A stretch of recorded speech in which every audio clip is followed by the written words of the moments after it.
Hey YouTube, hey Twitch, it is I, VannKraken. It is a Friday night New World live stream. We are the Aeternum Academy, helping you with tips and tricks on a casual basis here in navigating New World as a game, as an environment, as an experience. Hope you guys had a great week since the last time I was on stream. I had a fun trip to Phoenix.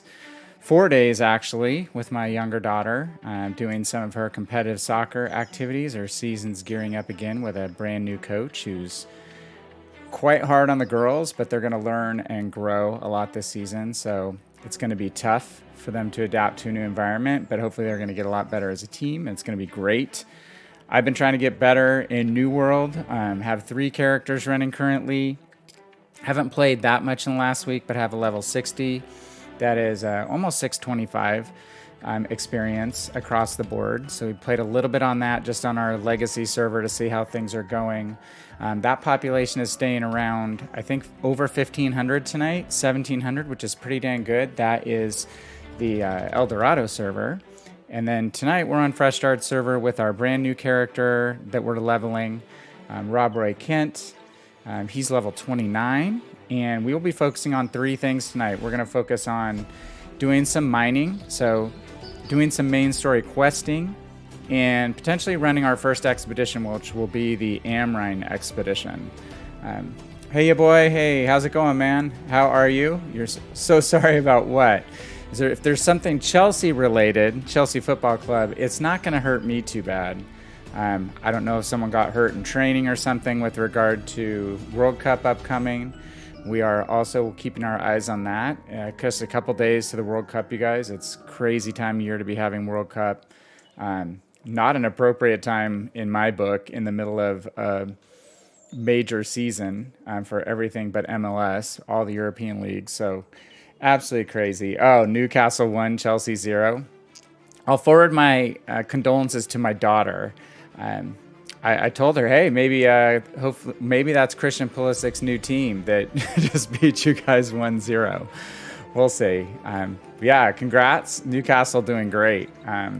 Really excited to see some new teams in the top of the table, the top 4 that will qualify automatically for Champions League next year. You did warn me to warn her. She's very despondent. I was at my younger daughter's soccer tournament, and she was texting me going, Dad, I'm truly depressed. Said, it's okay. You're going through the fits and starts of a new coach. He's getting used to his players that he didn't get to personally bring in. He's trying to instill a new system. So, yeah, it's interesting in Chelsea right now. So, hope you're doing well, man, and hope you had a great weekend. Again, we're just going to try to pick up tonight and multitask a bit. We're not really going to try to level faster. We're just going to try to level smarter. So we'll talk about that potentially at some point in the stream. We're going to be publishing kind of a quick guide on what are kind of 5 key points to level smarter. We'll talk through those as we're working on our character tonight. And we did actually get our first YouTube video out this week on the enhanced level 1 to 25 experience that AGS released with this October patch with the introduction of Brimstone Sands, the Great Sword, and this rework of level 1 to 25, which I think is fantastic. So check that out on YouTube, our first New World focused YouTube video, which is kind of exciting. And yeah, that's it tonight. Mining, questing, potentially rhyming. Love to do some rhyming. Kind of dad jokey, I know. Those are free on this channel. So let's talk about what we've done. The last stream that we worked on, this character, we did a few things.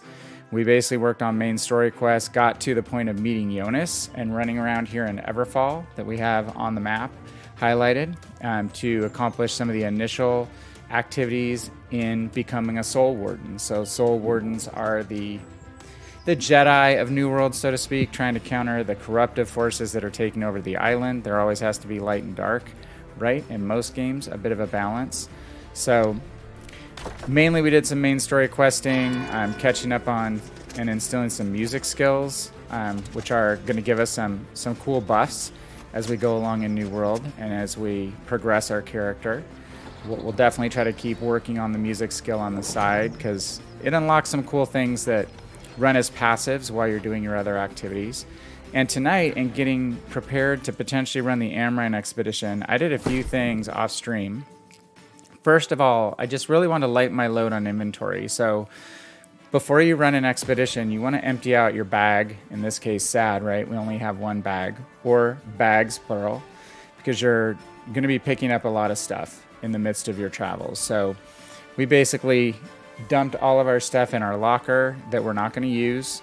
And I included all of our weapons that we don't have loaded here. So we're going to go great sword and spear, which is what we've been running. And we're going to really focus and dedicate ourselves on just running those two weapons so we can level them up as much as possible. One thing I did pick up is if you cut opals, opals give a boost to your weapons when your stamina bar is not full. And I jump around a ton with spear and greatsword because they both have buffs on their skill tree for dodging and then getting a bonus after you dodge, usually a cooldown reduction on your skills. So we're going to go ahead and just throw one of these opals, and it's highlighted there, Gambit, 6% damage while your stamina is not full. These are just the cheap flawed cut opals. They cost literally 3 gold each. So we're going to drag one over and drop it onto our spear. So what did that do? That added that Gambit 1 6% damage buff. It's the dexterity, the vicious perk are exactly the same as before, and you'll see that our noble cleaver, this first great sword that we've been using since our initial cheapo one that we got, has a relevant buff. It has skyward nullification. We use skyward slash, so that removes some buffs on enemies if we hit them with our upward slash, as well as put some rend on them so they absorb more damage. But it does not have a gem slot. And our armor is so low tier right now that only one piece of our armor has an actual gem slot socket besides our helmet. So that has onyx in there, gets some physical damage absorption. So the same gem can be inserted into a weapon or into armor and will do different things. And we can go over that in future live streams or video guides, talk to you essentially through all the ins and outs of putting gems into your weapons and armor. So, all right, really lightened our load. The one other thing that I did in preparing to run dungeons is I just upgraded my food and my health potions. So, little known fact, if you're a brand new player, you can use a health potion to instantly cure, in this case, 7% of your max health. Or sorry, 900 health plus 7% of your max health. That's an instantaneous refill of your health bar. And then on top of that, you can also run regeneration, so they can stack. You can run the two at once. That restores 90 health plus 0.7% of your max health and 2 mana per second for 10 seconds. So I upgraded those to level 3 and also upgraded my meals to light meals because I haven't really worked on cooking in this character and can't cook at level 3 yet, I don't think. So that will give us also a health passive, 100 health per second for 20 seconds. And then a small 1% of your health every 2.5 seconds for an additional 30 minutes. So a small passive healing buff for a 30-minute time span. So we loaded those. That cost me an additional, like honestly, 5 gold for I think all those potions and 1 gold for the light meal. So really cheap for 35 light meals. And lastly, we picked up a couple coatings. So these weapon coatings are going to be used on individual weapons to give us a damage buff, in this case of 11% against the Lost. Amrine Expedition is a Lost enemy expedition, so the Lost coating will give us a damage buff against those guys. And then you can use a honing stone for another 4% damage, in this case a weak honing stone, which came out of one of those initial chest drops that we got while doing quests in our starter zone. That's an additional 4% damage buff for 25 minutes. And the honing stone can stack with the Lost coating. So basically we can buff our weapons 15% by using a honing stone and a coating before we go into a dungeon. Or if it's a long dungeon, sometimes you might want to just hold off on using those until you get to a tough boss or something like that. So you might have to reapply your coatings or redo your honing stone in the middle of a dungeon if your 30-minute timer has run out. All right, so just back on our map really quickly. We are going to go visit with Grace O'Malley to pick up our main story quest. She's going to send us up north into Everfall, into this region where there's mines. We're probably going to run up there rather than fast travel, because the other thing we're trying to do right now is work on our character. And we're basically working tonight on hitting as many nodes of iron or silver as we possibly can. Our mining is only skill level 43. I would love to get these to 100. In our past stream, a week ago, 2 streams ago, we worked on logging, got that up to level 94. We'd love to get mining as high as possible. We won't strive for 100 in tonight's stream. That would just be banging rocks the whole stream. But we'd love to push that while we're questing. So we'll hit as many iron nodes and silver nodes as we possibly can while we're questing. Maybe a few just regular boulders. And then we'll come back to town with our quests to turn in, and we will work on our smelting, which is basically making iron or steel bars out of what we gather. We won't be able to gather higher than iron right now. We'll have to be at 100 level to actually gather kind of the mid-tier material, which is going to be star metal. And you have to be 100 logging to get to weird wood, which are blue metal, blue trees. Getting to those as soon as you possibly can is a great thing for setting kind of baseline gathering and refining capability. You don't have to run by all these good quality resources. You want to be able to harvest as many of them as possible. For a couple reasons. You could stockpile your mid-tier mats that you refine, ultimately, like star metal ingots and that sort of thing for leveling your crafting. Or you can sell things like star metal ingots on the market or weird wood planks super easily. Usually if you list those type of materials at a fair price, which is typically slightly below the lowest current price on the market, you will get pretty close to 5-minute sale and make a decent chunk of gold. So you may think, why do I want to mine and refine this metal that I collect tonight in the smelter if I'm not a crafter? Well, you don't have to be a crafter to at least get your skills to a level where you can do some basic refining and sell what you refine and make a really good amount of gold, ultimately, that you can use to buy weapons and armor. Or things like housing, which we'll talk about in the next couple streams, or things like trophies, other types of buffs, obviously potions, the coatings that we were talking about, and honing stones, things that'll increase your damage output in either PvE or PvP activities.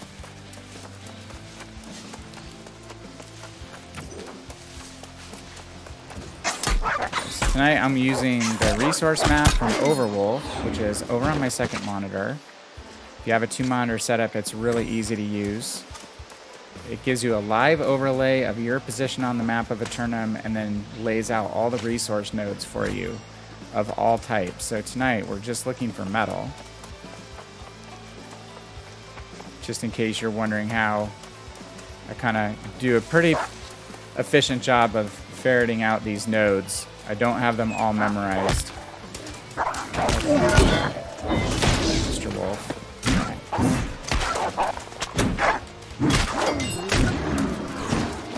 Crap, I just realized we didn't talk to Grace. You get talking, back to town we go. We're not very far up, so let's just turn this into a mini ore gathering run. There might be a few more nodes here, but we are in a starter zone, so a lot of these zones or nodes that are closest to towns might be tapped out.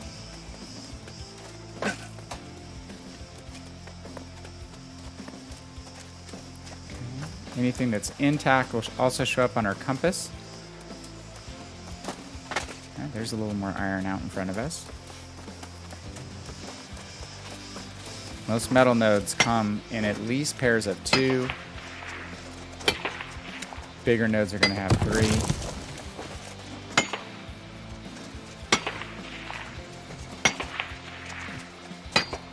With only 1 bag when you're doing mining as your emphasis, the one problem with that is that the weight accumulates in your bags pretty dang quickly. We will get additional bag slots at level 30 and level 45. But until then, we're stuck with this 1 bag, so that's why we're trying to really minimize how many extra weapons, pieces of armor, any unnecessary gear that we're carrying right now, because we want to maximize our carrying capacity and not have to run back or teleport back and forth to town too often. We ran right by Grace. Sorry, Grace. Alright, so we ended up with Yonas sending us on a few quests, which led us to Grace. We're trying to find this woman in the northern part of Everfall that basically lives out in the woods. They call her a wild woman. We'll find out who she is. Probably pretty soon. But we're gonna have to run around town a little bit. Grace has moved with us over from our original starter location in Monarch's Bluffs to Everfall, which is a cool new feature of the enhanced level 1 to 25 questing experience. Used to do a ton of running from town to quest, back to town, to another quest, back to town. It was really tedious. But they've improved this system a ton. It's fantastic, which is what the YouTube video that we put out was about. What do you want to know about? Okay, wild woman in the forest. There's legends, and then there's truth. She's a huntress who's part animal or some kind of spirit, very reclusive. Some kind of spirits. She's actually just a makes a shrine in the mines to the north. Mines to the north, due north. The path we were taking, where we got a little overzealous in looking for nodes. We're also just going to see if there's anything to pick up here from a town board perspective while we're out and about. Killing 25 rabbits is going to take forever. So let's skip that. We will be able to probably make 50 course leather from all these wolves that are bothering us. Picking up 40 flint, not too difficult. 300 green wood, we'll leave that for now. Okay. Just trying to pick up a few things to multitask with. We've got a couple side story quests active, but they're not. Well, this one is kind of on our way. But this bear doesn't seem to spawn too frequently. You can stand around a long time waiting for him to show up.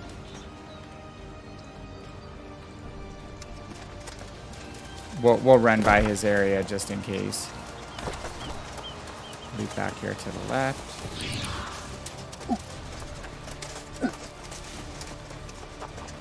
Again, we'll run through an area that's pretty rich in iron nodes and potentially a few silver nodes as well. Where we're going to meet this wild woman or huntress, it's a mining area, so there's a lot of interaction between some of our mobs that we're going to be fighting with nodes up in that area. So it's a good multitasking night to do mining while we're knocking out this part of the main story quest. And while you're at it, just squirrel, find a resource. If you're just squirrel out, grab everything you can, run in a different direction, go crazy. Anything of value, grab it that you happen to run by. Call it the squirrel effect. Frequently distracted. Okay, there's another one. We got our harvesting skill up high enough to grab these different, basically plants that yield different types of motes, which are used in Arcana, in armoring, making honing stones, all kinds of stuff. Again, we'll hit every iron node we can while we're on our way. And we'll kill some wolves because we need to get that 50 course leather. So we're going to have quite a bit more rawhide collected to refine down to 50 course leather. can't remember the exact ratio. It's somewhere between 2 and 5. Okay. Gonna kind of stick more to iron right now than just getting regular boulders. Starter zones are some of the best places to grab motes. So you'll see tons of people, especially in a brand new server, just run by these things because they're busy questing. They want to finish their quests as quickly as possible. But motes, again, are super valuable. Hey guys. Motes are super valuable in a lot of different crafting inputs. So while I'm basically leveling up a low-level character, I will just collect as many as I can, and they're going to help us in multiple different crafting categories once we start doing more serious crafting. Right now, it's really just focusing on gathering and refining. When we get to level 60, we'll start thinking about what our first kind of profession level crafting activity is.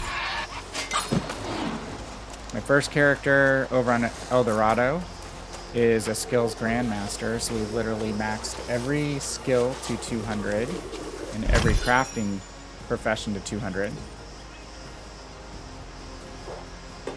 which takes a lot of time, but I really enjoy that aspect of New World.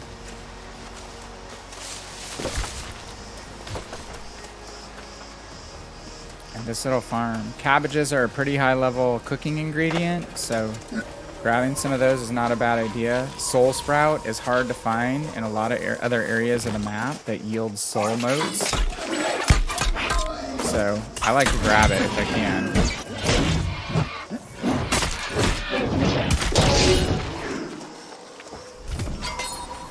We're going to pick up any weapons and armor that these guys drop because we can just basically instantly salvage it, get a fraction of a couple gold.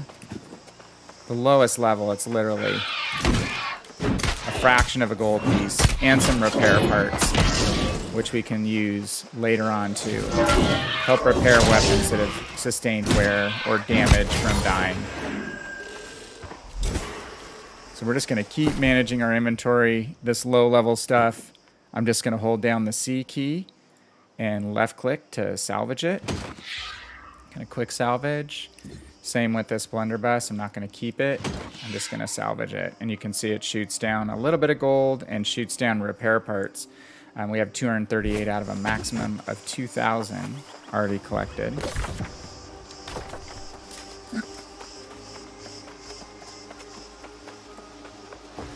Soul Sprout are really cool looking. I have a hard time running by them.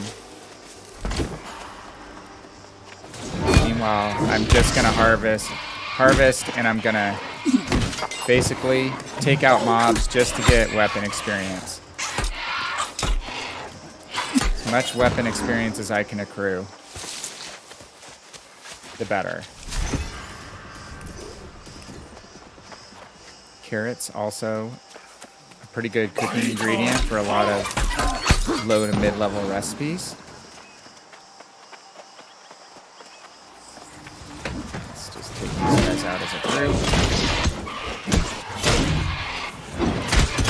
The wide swing of the greatsword is great for grouping up mobs and taking out multiple mobs at one time.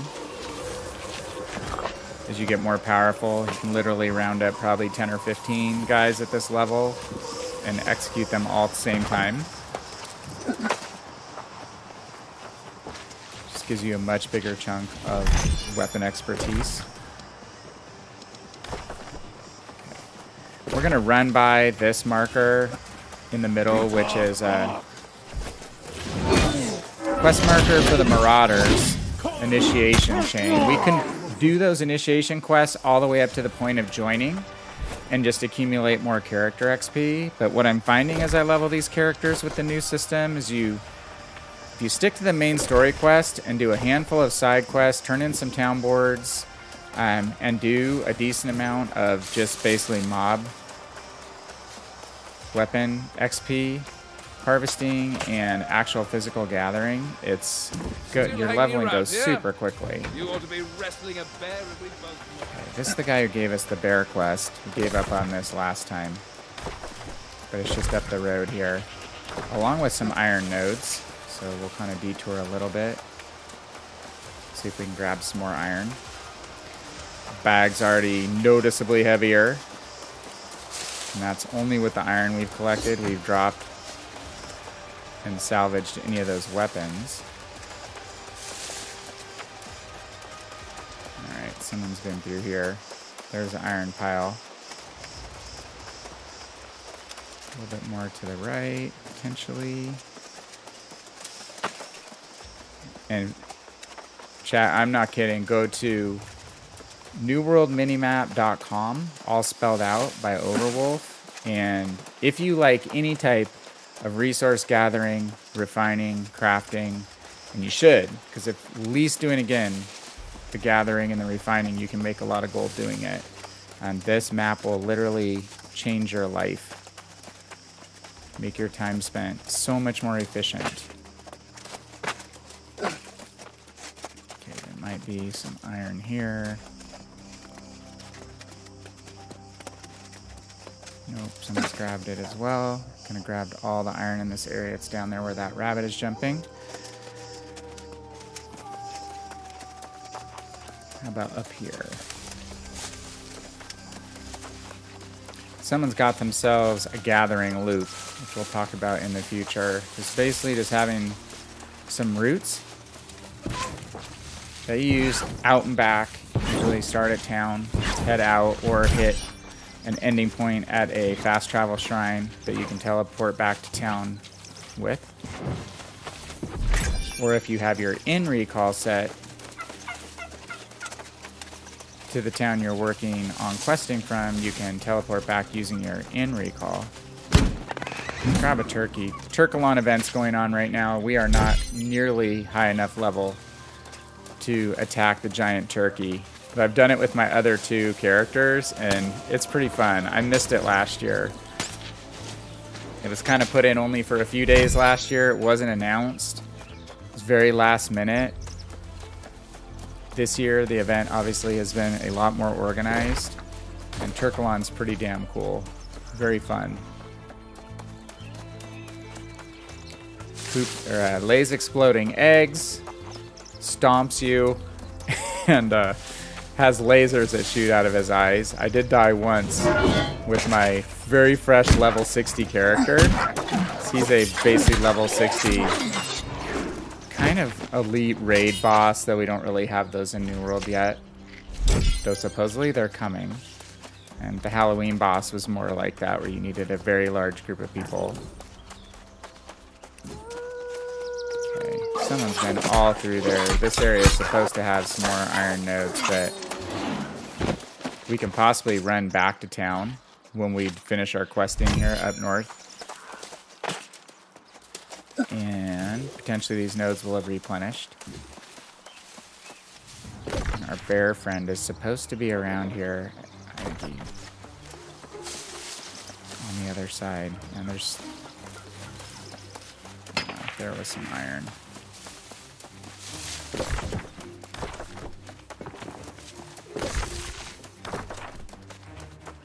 Can't remember exactly where he pops up. I just know he doesn't spawn frequently enough.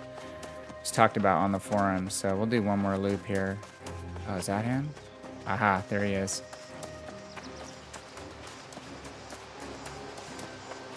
Hey, Mr. Bear. Spears work really well against any of your beast and beast mobs.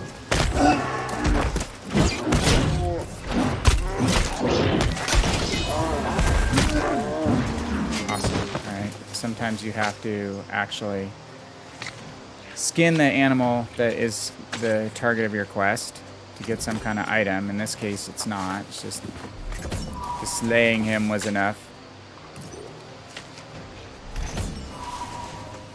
Alright, so we'll hit that quest giver later. Just continue on up the road now to our main story quest. Again, unfortunately, that level 58 we just saw looks like he's farming iron in this area, so we may or may not find some more nodes.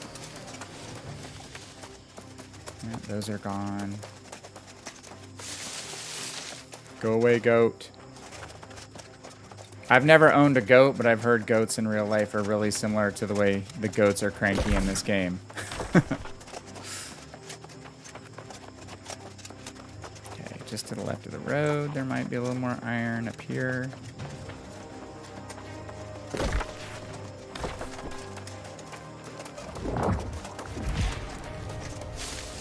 It's Castle Everfall, where if you do PvP missions, a lot of them are go out and basically cap the base inside these castles that are a focal point for PvP. Open world PvP. Someone has just farmed all this. The server's not very old, but you've got returning players and players who figured out where the good loops are for ore. All right, we finally found some. Some iron. There's also some star metal in this area, and as we get to the area where our quests are, there's a lot of silver here. Level 47. A lot of people complain that the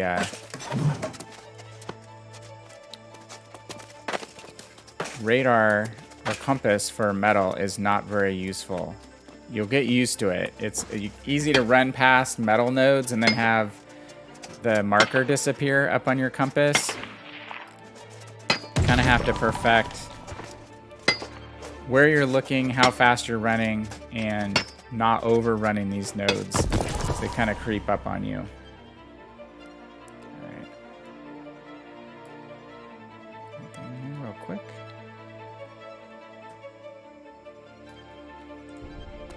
So we got one more here.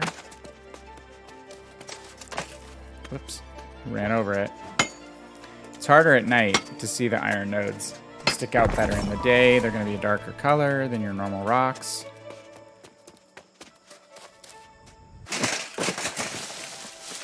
And again, we could level just by... Oh, there's some flint. We wanted to collect 40 flint. It's got a blue quest marker. That just tells us that it's one of our town board quests, a round marker.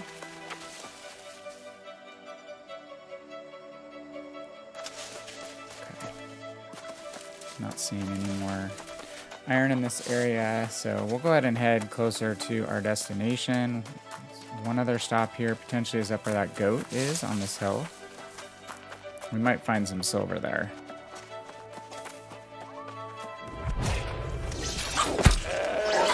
Take the sheep out before he headbutts us.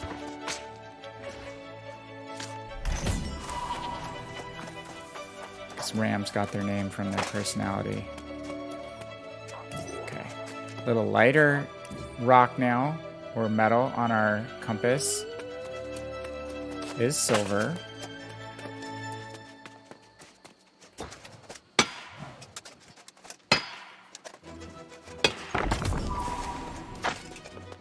And we get back to town and we check out the refining station for metal. Got some ore related music, which is the smelter. We can talk about the difference in use for silver versus iron.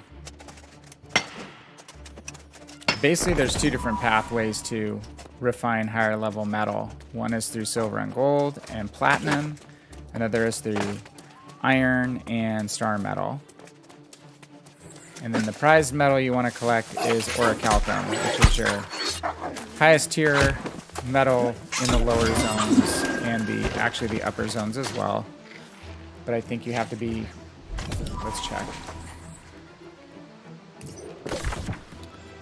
Let's go to character, trade skills. Mining, we can mine silver at 10, iron at level 0, gold at 45, lodestone at 75, star metal at 100, platinum at 110, And then orichalcum's at 150. You used to have to get all the way to 175 or 200 to mine orichalcum. So they lowered the thresholds to be able to basically harvest a bunch of these resources. Oil is from something called seeping stone. Alchemy stones are the stones that yield motes. Plants or different types of stones yield motes. And then sandstone and brimstone are new and part of the Brimstone Sands expansion up at the top of the map. Just a really fun new area that I've done with my level 60 character, my level 625 character. Really well designed and lots of fun stuff to do in Brimstone. Okay. Just really quick. Supposed to be some more silver up here. Okay, it's been grabbed. It's next to the portal, so people probably notice that quite often.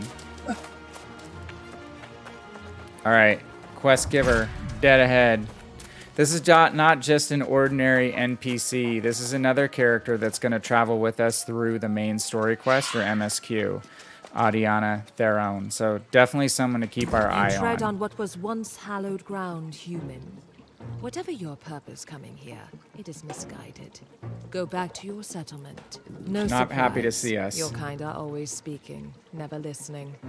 That is why so few of you can hear the whispers of the angry earth. So the Angry Earth. You say Talked you've about come briefly to see another race of, But I see creatures only on Aeternum. darkness dwelling behind your eyes. The actions of your kind have already tainted this place. So, what purpose have you now? Okay, you need to take a note. If you notice that, we hit level 30 and we just unlocked our second bag slot. So that's really important. We'll be able to double our carrying capacity. So there are some quests that give you bags. I don't know that we'll be doing those relatively soon, so we'll go ahead and probably just try to buy a cheap bag You are wasting at the your trading time post. and mine.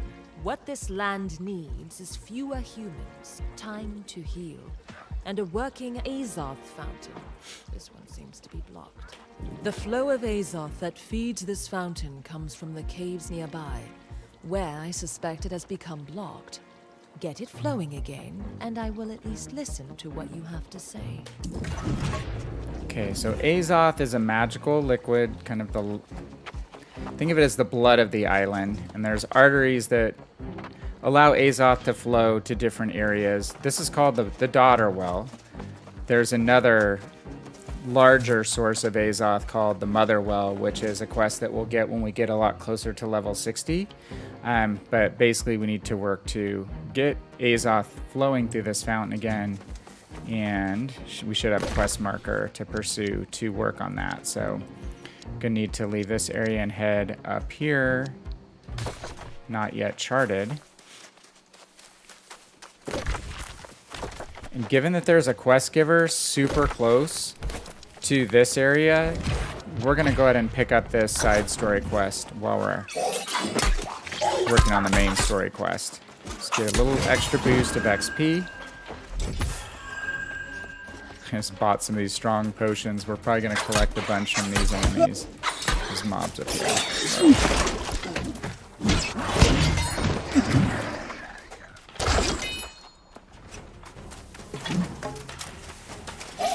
These are corruption tendrils. They're kind of nasty, especially if you have not leveled up any of your weapons. You just kind of keep switching your weapon choices and don't get any skill points on anything. We're again focusing on two weapons, great sword and spear for us. Kind of orienting this character to start out as a DPS character, damage per second character. Basically a warrior damage dealer. If you're a healer, you might use a combination like a life staff and void gauntlet. If you're a tank, you might continue on with the sword and shield, the first weapon that we get. Pair it with something like the great sword, great axe, warhammer. It's not that those weapons aren't viable and super fun in their own right. But one of our first tasks is really going to be trying to narrow down a couple key weapons that we're just going to use through level 1 to 60.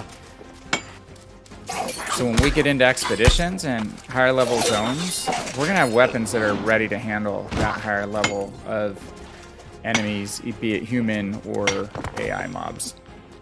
Okay. In this area, in these mines, you'll see a lot of the mobs are mining, and they're actually mining an actual node, so you can take the node after you kill them. Okay, let's pop the pimples of corruption.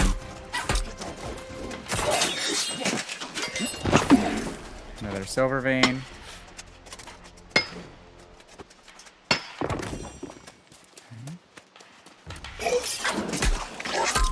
I'm just going to farm weapon XP and experience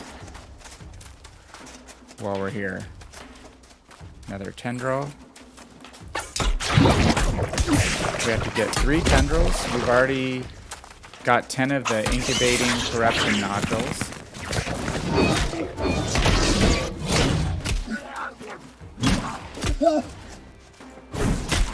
These guys are a little higher level than what we've been dealing with. So they have more hit points. To hit him a few more times.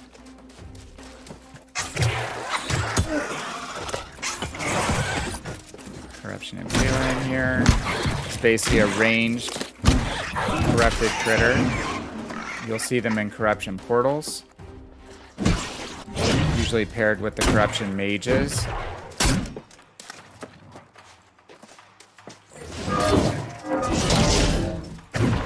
Okay. 2 out of 2 on clotted carapaces. 2 out of 3 on corrupted tendrils. We need 1 more. We've got our nodules. All the things that are blocking the flow of Azoth to Daughterwell.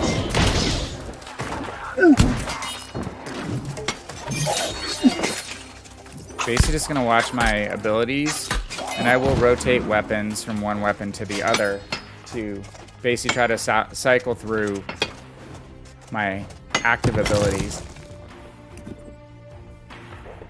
that have come off cooldown. Hey Moist, what's up, man? Doing well. How about yourself? How's it going? Did you have a good week? Kill this guy before I mine.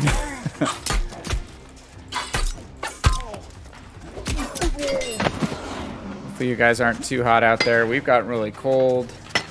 We had a little bit of snow. Snowed right before I left for Phoenix, so that was kind of nice. Got to warmer weather while there was snow on the ground here. Now it's just cold.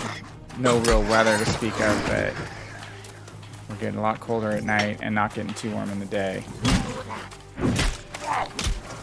Awesome, I had some travel, moist, and back now for a bit. I won't be traveling on any more trips for a bit until my daughter goes back out of town. Been to Phoenix a couple times. Should be going to Washington next.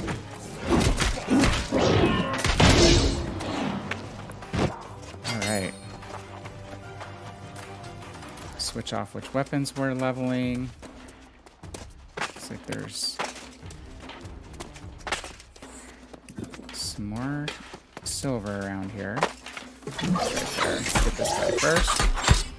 He'll undoubtedly attack us while we're trying to mine this. Hey General, what's up? How are you? What's everybody doing this week? Got anything exciting happening? Holidays, getting ready for Thanksgiving. We luckily got out of cooking at our house this year, so it's going to be a more chill experience. I don't mind the cooking, I hate the cleanup. It's the part I really dislike. Okay.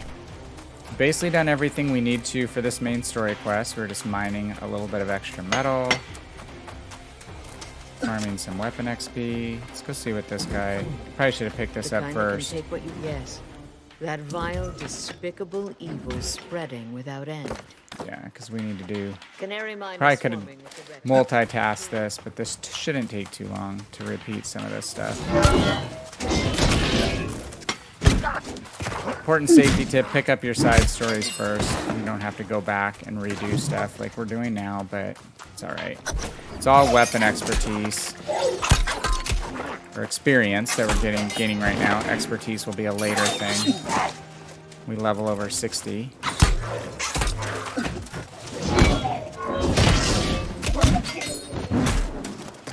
Cleanup is always a pain in the ass. You have more than you thought you could eat. Yeah, especially when you make a whole turkey. We have one of those separate turkey roasters that you can put on your counter, which is like the best thing ever. Those little enclosed, it's kind of like, looks like a crock pot, but big enough to hold a turkey. So if you put your turkey in there, it kind of self-bastes and you don't tie up your oven or ovens where you need to make all your side dishes. Not expensive. I highly recommend the turkey roaster. They're from Oscar. God, I hated those things the first time I leveled. I came really under-leveled, crappy weapons, and I hated those stupid tendrils. Level 60 tendrils are a lot tougher. We'll see those up in Shattered Mountain and Morningdale when the time comes. Okay, getting some extra silver.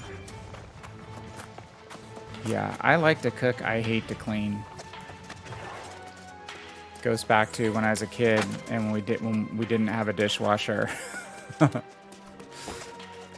Just so many dirty dishes for Thanksgiving.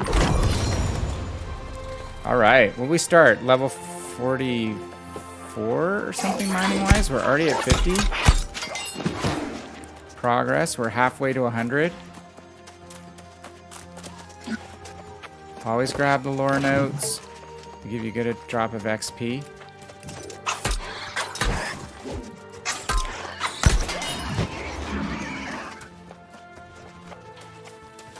And the silver's respawning, so I'm just going to grab as much of this as we can. This is really going to help our refining level. You'll be very full from Thanksgiving because you have two. Go to two different houses.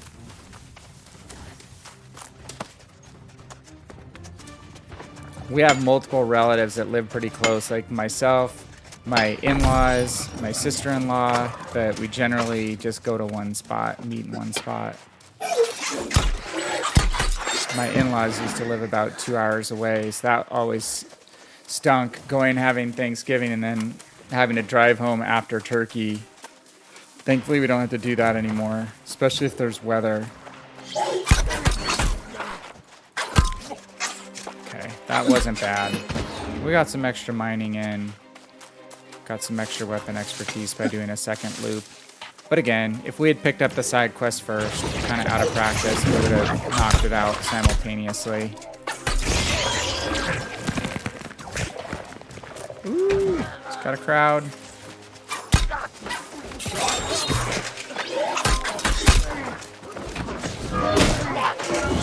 Where we can rack up a decent amount of weapon XP in one chunk, right? Greatsword works really well against these guys that have shields. Got some music. Spear is really quick burst damage on a single target. Unless they're standing close together, then it hits everyone. Your mom and her family and your dad and then his family. Yeah, I was in that boat as well, my friend. My dad, after my parents got divorced, never really had a full family, just a girlfriend. Well, she had kids, but they usually weren't in town when I would go and visit him. The earth of Canary Mine will yield no more for the corrupted. Okay, we picked up a... Let them starve. Let them feel this. Picked up a hatchet, but honestly, we are not going to run this hatchet. Got a better hatchet back in the locker. But we can hang on to it. I probably could do a little hatchet leveling at some point. It is a very good DPS weapon. You can use it as a tank. You can use it as a DPS. I don't know if healers run hatchet or not. But it is a really high output single target damage weapon. One of the best. especially with the right perks on it. Let's check this music. Hey, there's one we didn't know. Another we didn't know. Okay. Back to the daughter well.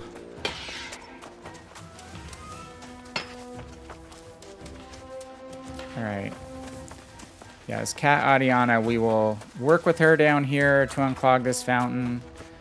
Definitely more in store in our level 1 to 60 journey that includes her. Hey, look, the Azoth is flowing. She didn't like us very much. Maybe she'll like us a little bit more now. So you've either been blessed with good fortune or you actually followed through.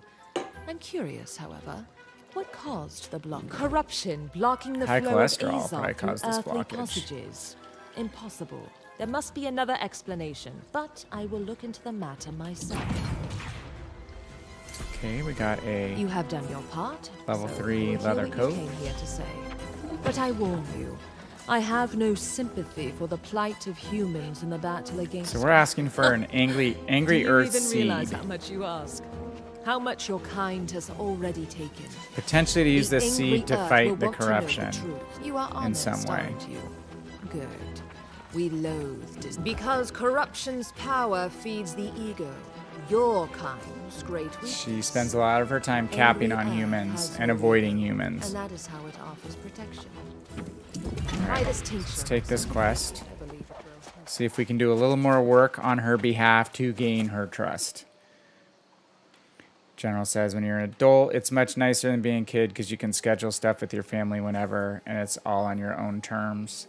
Yeah, I was not a huge fan of going and visiting like my dad's girlfriend when her family was there. It was just uncomfortable. They were never going to be my kind of quote unquote siblings or, you know, even in-laws. He was not going to get married again, nor was she. So I just never found all that super comfortable. My mom remarried and had kids much older than me. Oh, she remarried twice.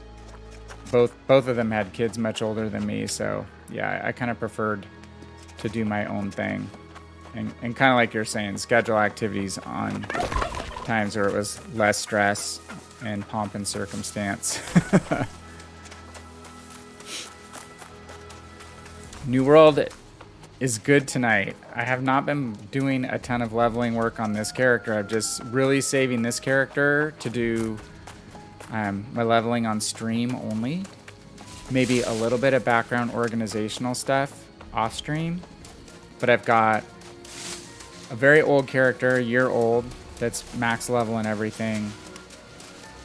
All the skills, almost all my weapon and armor slots. And then I've got a level 60 that just hit 60 on an East Coast server. This is a West Coast server that I started to basically play with some friends from my original company that transferred to the East.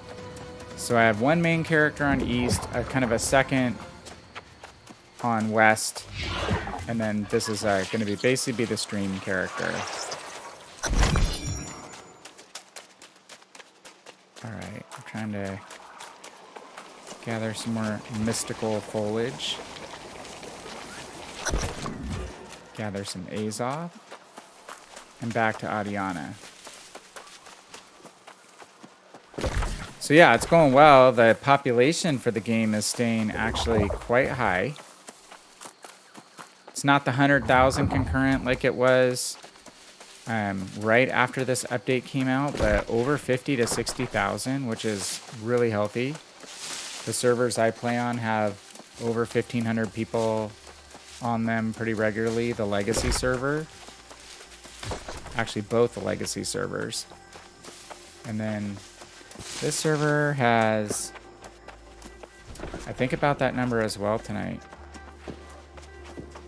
So good news for New World. They've improved a lot. The game has a lot of things to keep progressing on, but it's fixed a lot of the initial problems that made it not so fun to play. How's it coming along? I mean, I think it's a totally different game than when it launched a year ago. You used to have to spend a ton of, you collect Azoth, ton of Azoth to travel Your There now. That will afford you some stuff that you protection, collect had to whether be or not stored your in request for the individual seed is lockers in granted. individual cities. I Now you communed can with the access it elements in while one you were place. away, but they have not yet given an answer. Leveling is much smoother. You accumulate XP a lot quicker. So it's just a lot easier to play than it used to be. And they're working on a lot of additional content, like a PvP rewards track. They put in 3v3 arenas. Those need kind of ranking and matchmaking to work properly.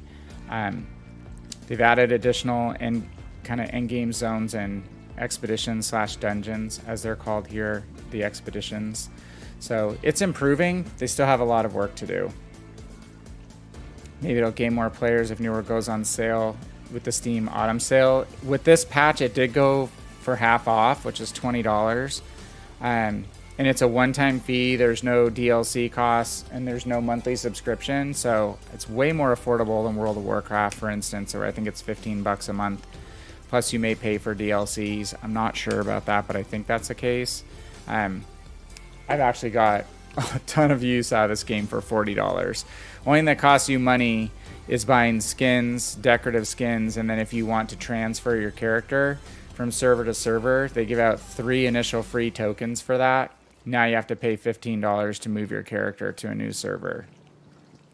The server infrastructure is kind of funky, so you might want to jump around more than you would potentially on other games that have kind of a mega server environment. This is a max of 2,500 concurrent players on a given server. So when servers shrink and contract, they may merge them where you don't have to spend a token. But if you want to go to a different token that has maybe a higher PvP emphasis, or your friends went to that server, then it may cost you $15 to buy a token later to do that. Moist, I'm probably going to update Legends this week and think about maybe doing one next weekend. It's kind of the goal. How's the kind of fall event, Black Friday event? I just poked my head in and was reading chat comments on the message boards, and people were just saying that this Black Friday sale was ridiculously expensive. So that's one reason I was not that interested to jump in and check it out. People seem kind of salty, as well as always salty about aircraft carriers. Okay, so Adiana has, let's say, whether or not your request for the seed is granted. Commune with the elements or your wave, not yet given an answer. So she wants us to run around and do something else. We already bumped to level 31 just by doing that little part of the main quest. Still speaking, but I think it will take more than sincerity to earn the trust of the angry earth. The Ebonbrock caverns nearby are overrun. All right, with the so we have to go and clear out another zone of mobs. You alone could not hope to achieve that. No. Okay. Destroy as many as you can, and see if you can discover the source of this most recent incursion. I suspect they are looking for something. We got 2 level bumps, so we're just increasing our attribute points. We're basically trying to put strength and dex as our 2 main emphasis, because our greatsword scales off of both strength and dex evenly, which is unique. It's the first weapon to scale equally off of 2 different attributes. And then spear is driven more so by dexterity and less so by strength. So in fact, I should probably just focus on more dex points, and then we're adding constitution to increase our level of health. Weapon mastery, spear is at 9 and greatsword is at 9.5 each. So I'm going to keep pushing those up by just keeping these 2 weapons active. Bismarck B, they have some black ships. The black ships, I think, had really high captain experience earnings, if I remember properly. Commander experience. At least that was the initial rub on PC. I don't think I ever got a drop of any of the black ships, except for a Scharnhorst B on PC. I've never got a ship drop period out of a crate on Legends. I don't know why Legends has to be so expensive for premium ships. It's one thing I like about this game. There's no premium weapons to buy or anything like that. It's all just skins. It's all just visual. there's really very little pay-to-win element to it. So the best PvPers in the game kind of control the main territories and get a bunch of gold earnings from taxes that they can use to turn around and gear up their players. So, but that's based on really PvP performance. Which I'm not the world's greatest PvPer, but I have been in wars and participated in the higher level PvP stuff. Informed the then they are fools. Take the Just poison another to side Ebonrock quest. Cavern and Ebonrock Quarry.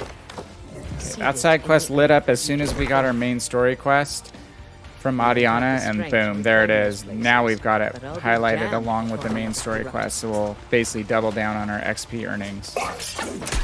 Hey, buddy. Friend following. Take him out for some XP.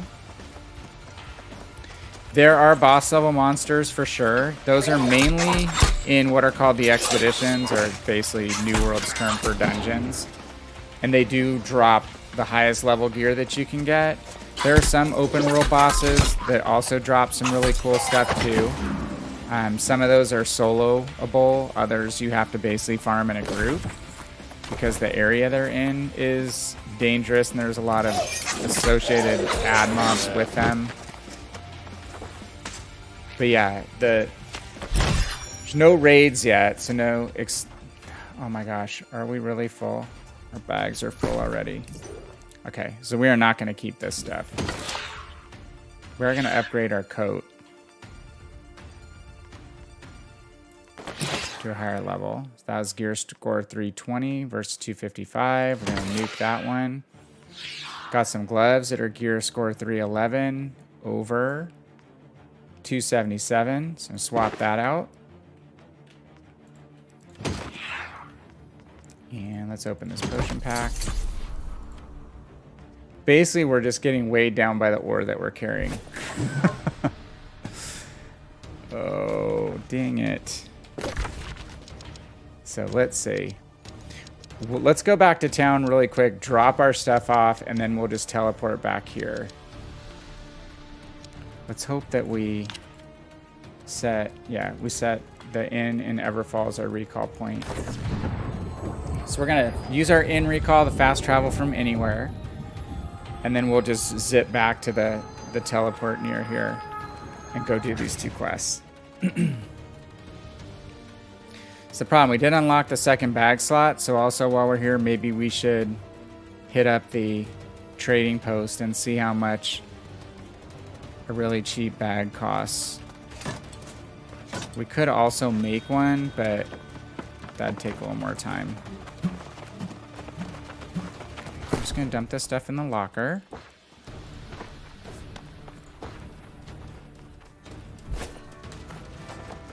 Yay, we're a lot lighter. And what's the lowest level is called a coarse leather adventure satchel. Oh my gosh. Highway robbery. 388 gold. Okay. Let's go check something really quick. You make bags at the outfitters. Ugh, getting lag in the city here. Tent. What do we have? Do we have... we need a minor rune of holding. How much that is to buy. This other stuff I think we've got enough of.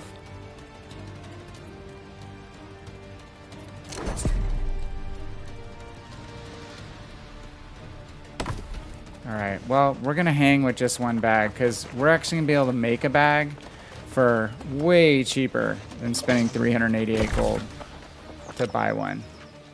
But we'll do that on the next stream. I'm going to fast travel back up to where we were. Oh, you did get Sea of Thieves, General? Mouse and keyboard? Oh, yeah, it's... Because I played so much World of Warships on mouse and keyboard, it was kind of ingrained a little bit when I started playing this game, but it still took me time.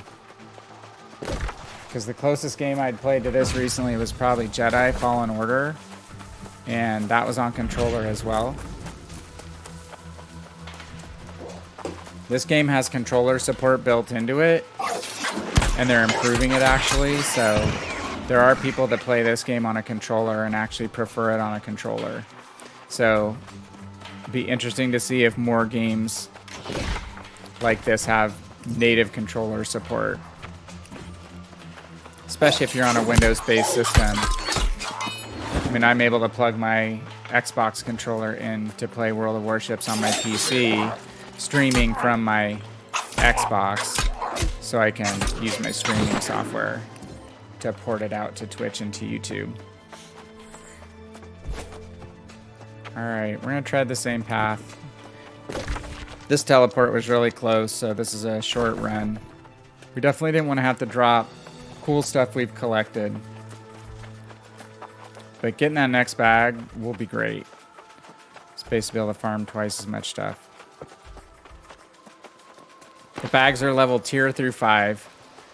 And obviously the higher the tier of the bag, the more weight it carries. And then the more perks it has. Let's help this dude out. Got him before I can get there. We're going to take every one of these supply crates that we can. If you get shot when you're opening a crate, you have to start all over again.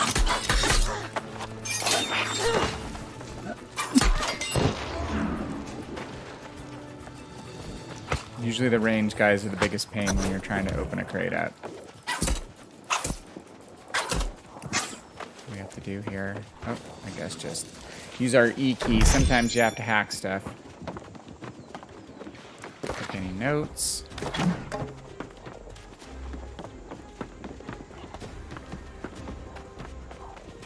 This area got a redesign in the new improved quest flow.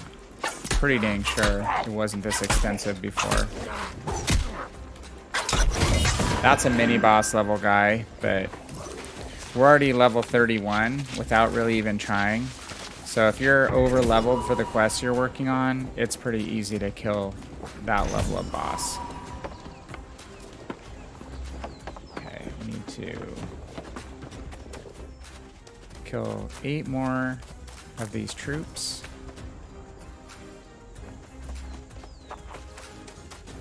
We can already see quest markers for our side story. I think that's inside the cavern here. Okay. One thing you're seeing is that blue corruption resistance icon. As that drains down to 0, our resistance goes away and we will start taking damage on our health bar. So there are ways to influence that. The coat that we put on actually has corruption resistance built into it. So that reduces corruption damage if we start to take it. So that's a good thing to have in this area where we're going into. Any of these dark, patchy, gooey areas are areas of corruption. And they get more and more powerful as you travel up to the higher level areas. Merkgard up at the top of the map is the absolute worst for having corruption areas built in. You'll also experience pretty nasty patches of it in the Depths Expedition, which is the 3rd organized expedition. And as soon as we finish this quest, you guys, we'll get in the queue for Amrine and try to run a dungeon. Let's just finish this off. Alright, here's another mini-boss who's a little higher level.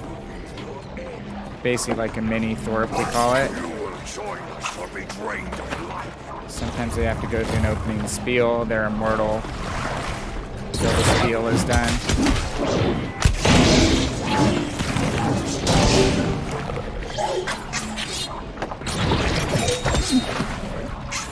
Tell I haven't been playing for a few days. Okay, we have to kill both these tendrils before we can finish them. Overseer Zane.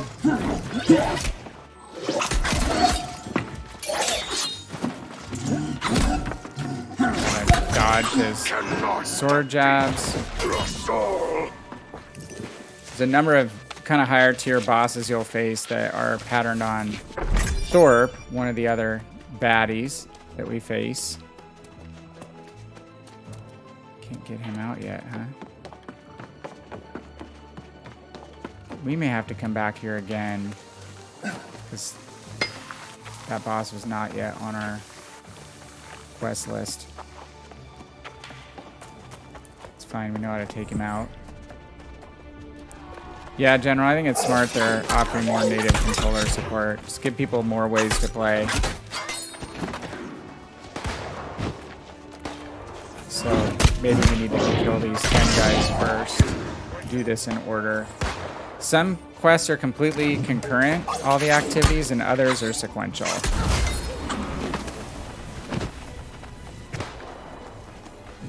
Get some Azoth salt for that. It's PvP related reward typically.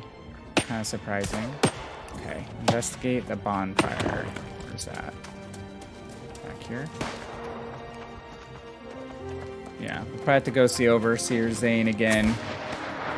Oh my gosh. All over the place tonight.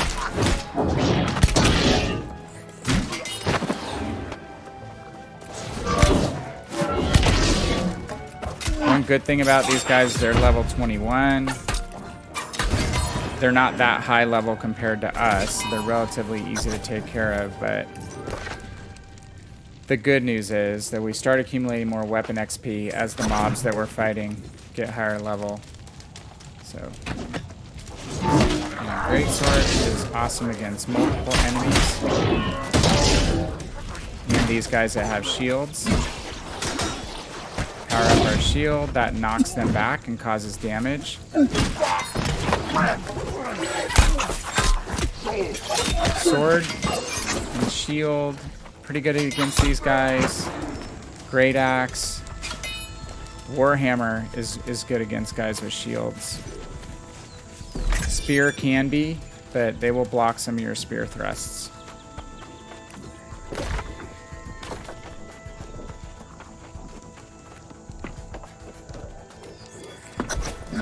Search for the proper commands.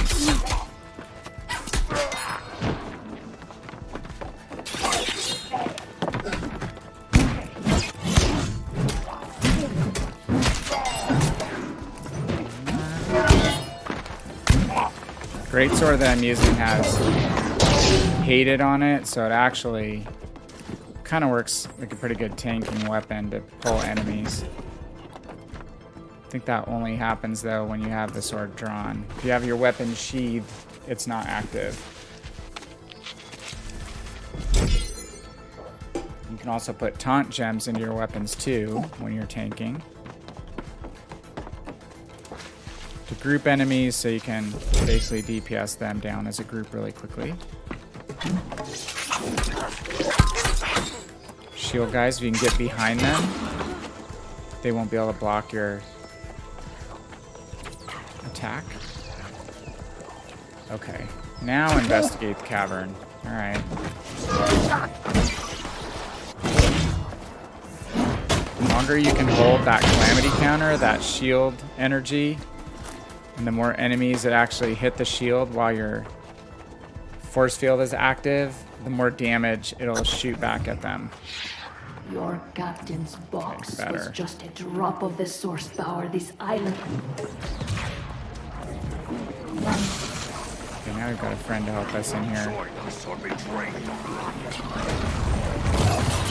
As soon as the nameplate comes up with the enemy and the HP bar, we can attack it.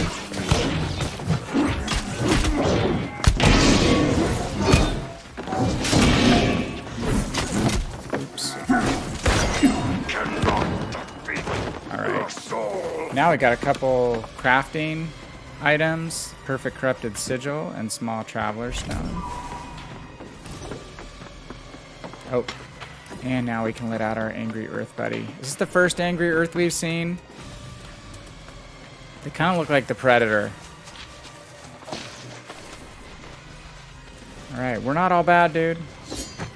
Not all humans are bad. So escaping the cavern is just running by mobs, and in this case, not dying of corruption. Again,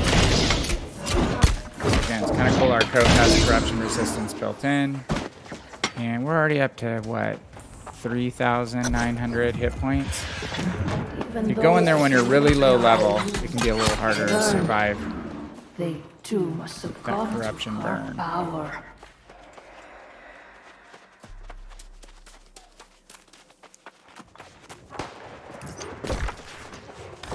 Isabella is the voice that we're hearing.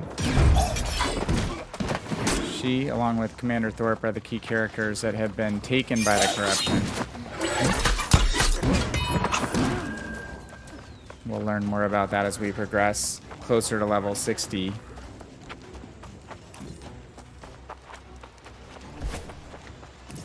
Corrupted are not zombies. They're basically just possessed. And hell-bent on conquer.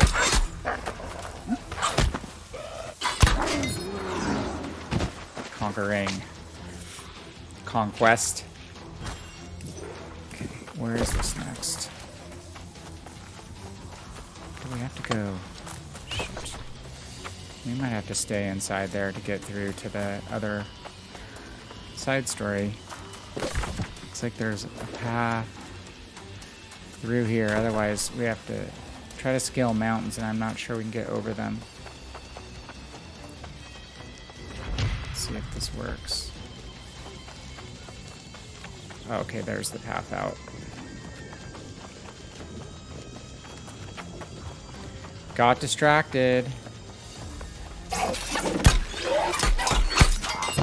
If I do one of my attacks with the spear, like skewer, it's a great opening attack, especially when the enemy isn't paying attention, facing away from you.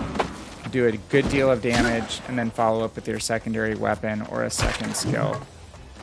I like to jump in with the skewer and then hit with perforate, which is the quick 3 jabs that just stack damage really fast. So these guys, it's just basically a skewer and then a perforate and they're gone.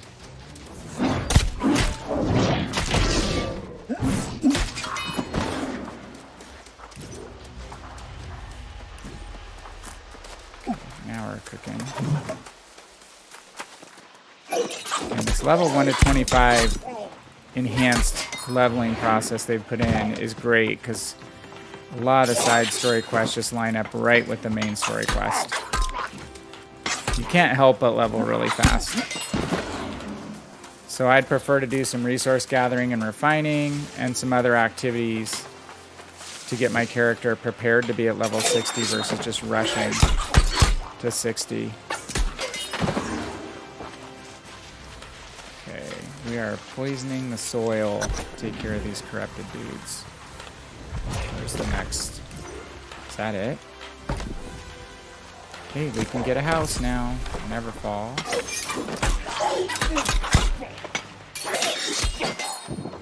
Territory standing basically is the type of XP that levels up your level of citizenry in a given territory.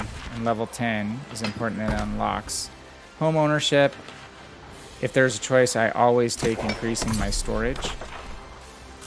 Don't take the level XP faster buffs because you don't need it. You're going to level so fast anyway, it's basically a complete waste. Okay.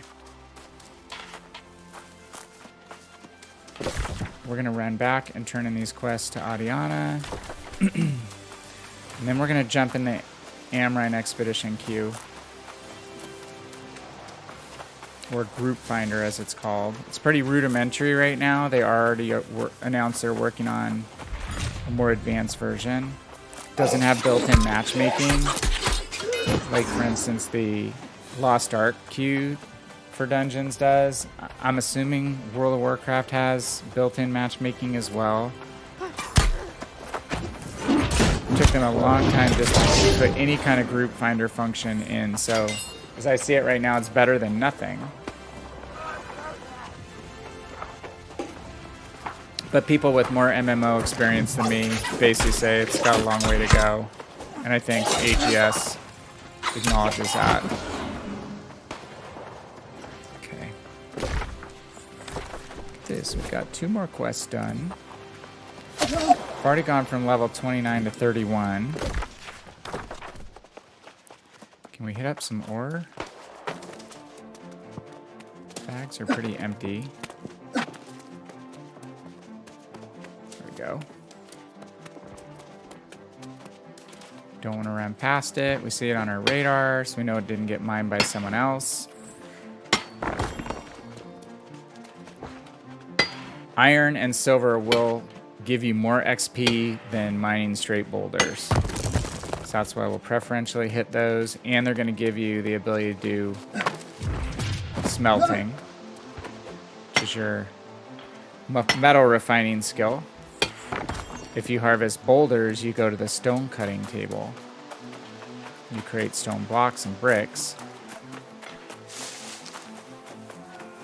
And refining stone at this point, the stone cutting skill is going to aid you mostly in jewel crafting. All my poison has been used, and it will take months to create Making a new jewelry, batch. essentially. I thought it Okay, was this overage. This set of quests is just giving you basically a little set of corruption resistance items.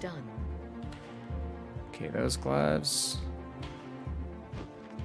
Better than what we have in that they have refreshing on them. These gloves don't have a perk. They just have 11 buff to our dex attribute. So we're actually going to take these off and we are going to salvage those. And we're going to equip these because they have a perk on them that's useful. So refreshing reduces max cooldowns by 1.8%.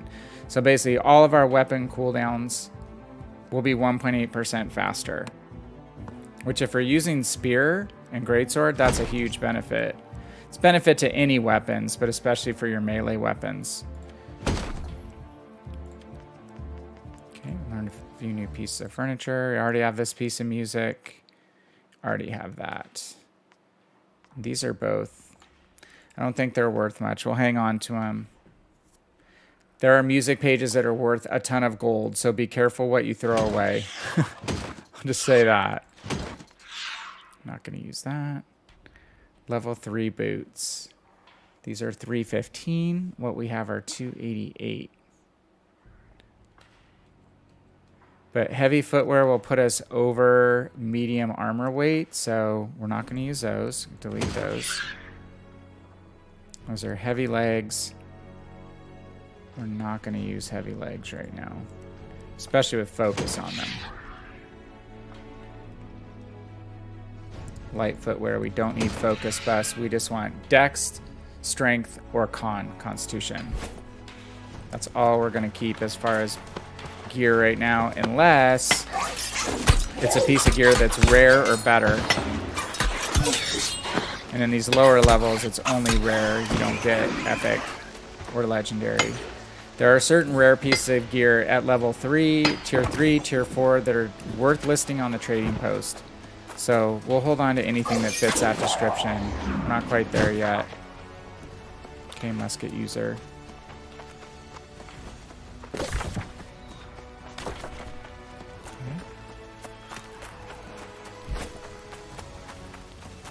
I'm just going to do enough side story quests to keep us slightly ahead of the requirement for the main story quest line. And we're 10 levels over it right now, so we don't need to be doing a bunch of extra side quests right at this moment. In the cavern. Not even I knew of the shrine the angry earth harbored there. That they have succeeded in corrupting it is troubling beyond. I did. I'd prefer to believe this an anomaly, but precautions must be taken.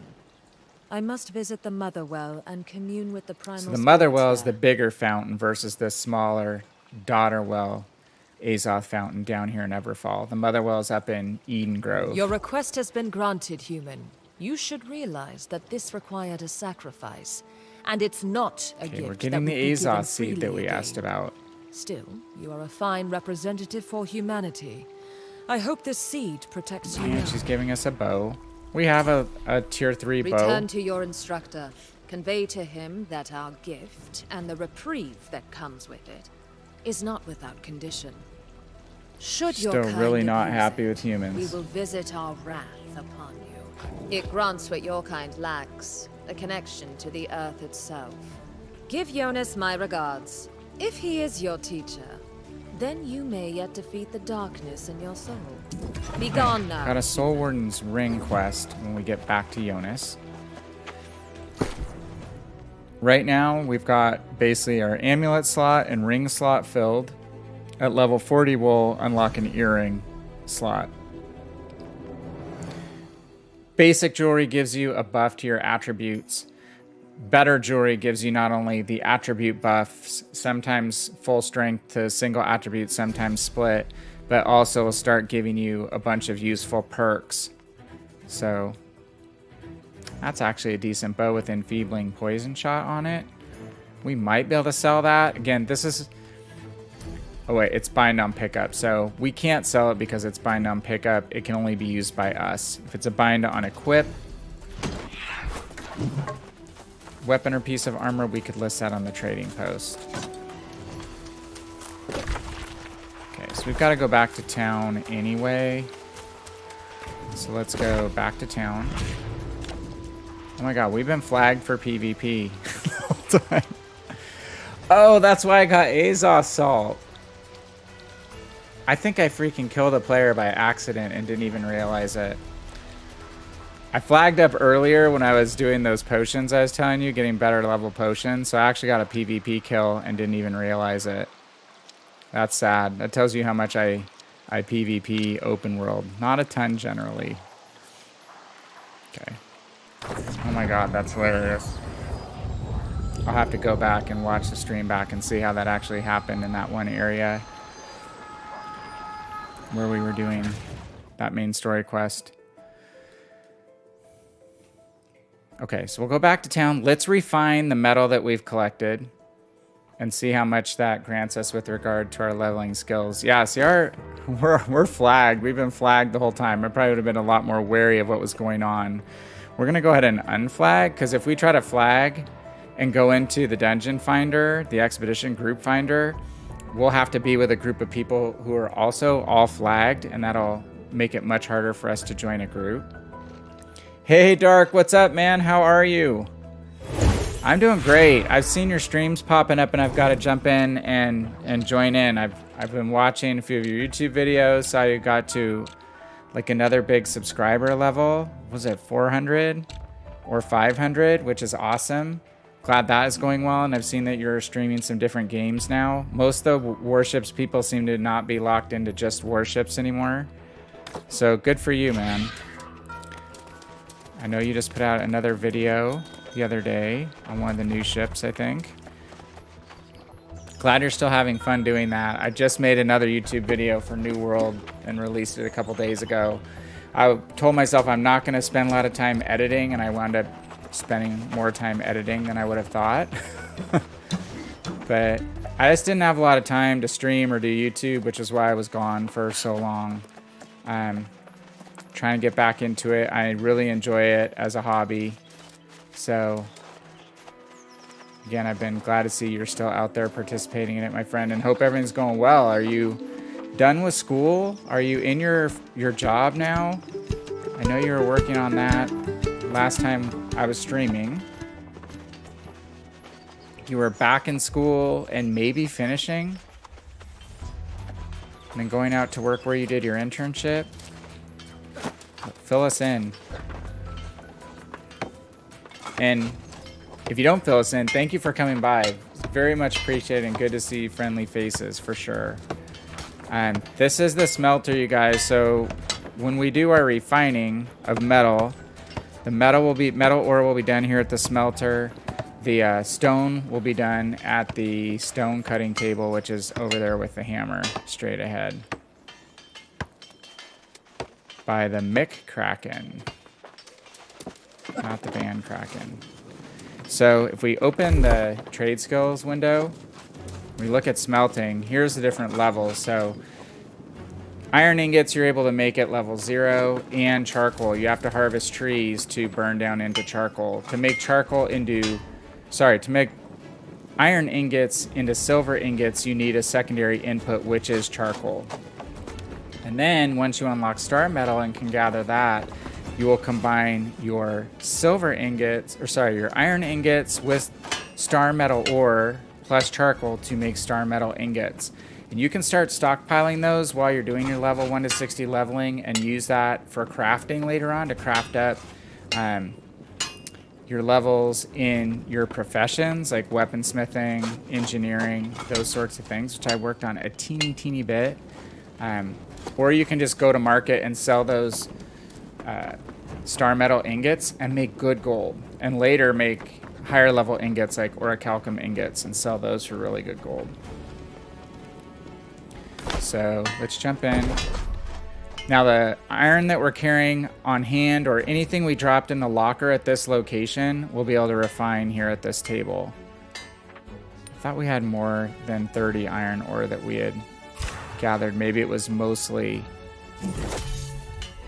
silver ore. That's weird. Now more is showing up. That's what was sitting in our locker. Okay, boom. We went over to 53. We're going to continue crafting. Now to make steel ingots, we've gone over 50, so we can now make steel ingots, but we've got to chop down some trees and use flux. That's the secondary input. Flux is your smelting ingredient along with charcoal to make iron ingots. The other pathway to upgrade metals is the silver. Got a lot of silver ore up in that area, tons up in those Canary Mine areas. Make 216 silver ingots. Big boost to smelting. And then if we start harvesting gold, you can combine gold, silver, and obsidian flux to make gold ore. And again, both of these are pathways that lead you ultimately to make orichalcum ingots, which you use in a lot of higher level crafting. So you can go silver to gold to platinum to orichalcum, or you can go iron to steel to star metal to orichalcum ingots. But good boost there to our smelting level. We've unlocked the ability to make steel ingots, gold ingots, and void metal ingots. Void metal ingots go into something called void bent armor, which was super popular when the game launched, not so much now. It doesn't have the best, has like one perk on it, luck, which is great for PvE activities like chest runs. The other main perk on it is, I believe it's refreshing, which is good for PvP. Sorry, it has resilient, I think, which is good for PvP. So has mixed attributes that don't make it really strong in PvE or PvP. So not as many people run it anymore. Okay, dump as much as we can in the locker. And let's go ahead and jump into Expedition queue. And then we'll go down and talk to Yonas. A lot of bands on the weekends, generally, and naked dancers around them. Okay, yeah, we've got to go over here to see Yonas, fast travel over there. After we've gotten a quest from him, we'll see where that takes us. We've got a few side story and other quests. This is a faction mission out here to hunt a bear. That will help level up our faction points, which we need to start working on. Faction tokens, because we have to progress through 5 levels of our faction expertise as well. So lots of stuff when you first start playing New World. It's like drinking from the fire hose. All right, so to get into the group finder, we're going to basically go back to the map and we're going to zoom in on a specific expedition. That's Starstone, which is the second expedition. The first is Amrine. And actually, do we need to... Let's see. Let's go talk to Yonas first, because he might want us Trying to think. Yonas might actually give us a quest that involves going into Amrine. And I don't want to run it before we get that quest. We'll have to go back and do it again. Which is fine, but you can definitely run the expeditions multiple times to get more loot drops and gold.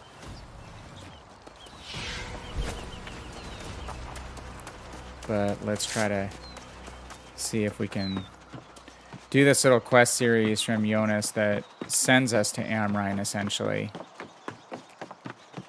And we'll try to stay on task and not squirrel off onto doing other stuff right now. Jonas at this point is a humble fisherman. Though my heart trembles to harbor hope again. Yeah, we got the living seed. The angry earth are not our allies by any stretch of the. We have but Angry Earth are kind of like the natives of the island. They are not on anybody's side. They are worried about protecting their own interests and the island. They are the kind of indigenous race of creatures. To destroy corruption. Well, yes, the relationship between Azoth and the soul is complex. Soul Wardens use the power of Azoth. That gives a soul warden their strength. We will start with the haft. Okay. Yeah, so we're gonna have to wait a little bit to do Amrine. We're just really gonna bear down and focus on main quest right now. So we need to make something called our Azoth staff. And we use that in the Amrine Expedition. The ancients disappeared thousands of years ago. We simply use the ruins to find sanctuary from the corrupted. Okay, we'll learn more about the ancients, which are a whole nother group of folks. They're not original to the island. We don't know if they're alien. We don't know if they're human. We just know they were very powerful and created the structures that you see in Aeternum. These obelisks, these big giant balls of stone that are resting in the earth in different places. The ancient guardians, the animated skeletons, were created by the ancients. So we know they had a lot of power. We don't know their whole backstory at this point. We'll have to continue leveling to find out more about them.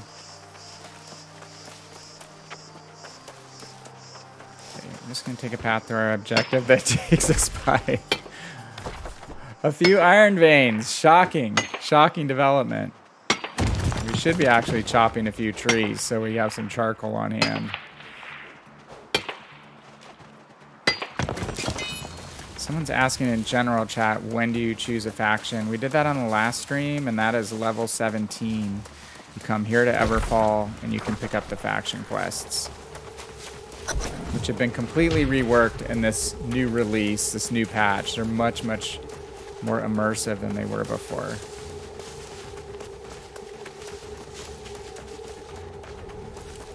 Okay. Find the hidden entrance. Speaking of ancient guardians, some of these guys drop Azoth. If you look closely, sometimes you can see kind of a blue heart. They're animated with Azoth. And that was done by the ancients. We just don't know exactly how. Trust fall. Falling in New World is very rarely deadly. Guess we have to go again. Ah, the lasers. So we'll run into these lasers in an expedition called the Starstone Barrows.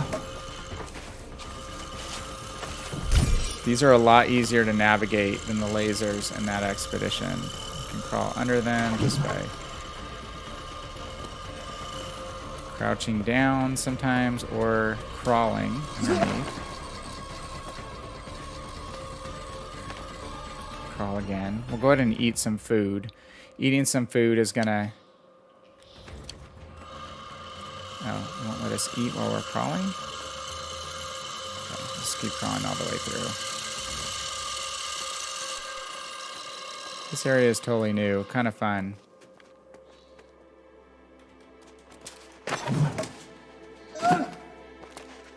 Let's see. Now we can eat while we're standing. Those flash on and off. These ones are not super deadly. The ones in the Starstone Barrows Expedition, if you touch the lasers, they basically nuke you. You do not survive. These are just kind of a minor damage hit. Before this rework, you didn't get to go inside any of the obelisks, so this is kind of fun.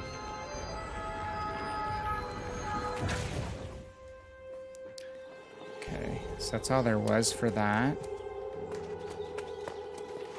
Can head back over to Yonas.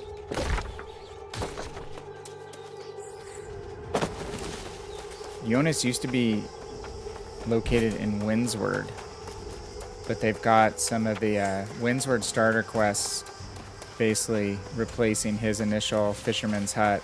His area got basically reconstructed up here in Everfall. What is that? Another side quest up here. We worked on side quests up in that area on one of the last streams. Again, we're at level 31 and we're facing level 20 enemies, which tells us that we can basically skip some of the side stories for a little bit and focus on main quest. If you neglect the main quest and you don't do any faction missions, you wind up at level 60 with a lot of lower level quests to complete. Well now, it's been an age since I laid eyes on one of these. It brings back many memories. Not all of them painful either. For the next component of the Azoth staff, you must acquire one of our consecrated cross pieces. You can. Right, a cross piece now after the staff. We had to down to make weapons during the last war. The golden, yes. You may need to be resourceful. To the west, you will find a So we have to find a forge. So we go south into the temple complex that houses the Starstone Barrows, which is here in Everfall. Squirrel! Not gonna run past these iron ore nodes.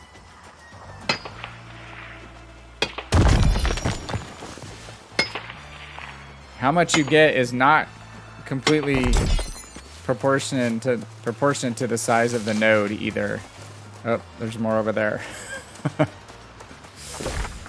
It's kind of on our way.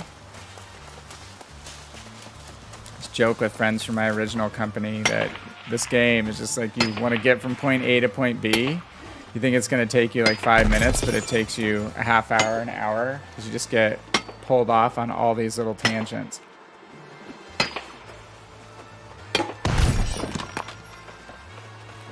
Okay.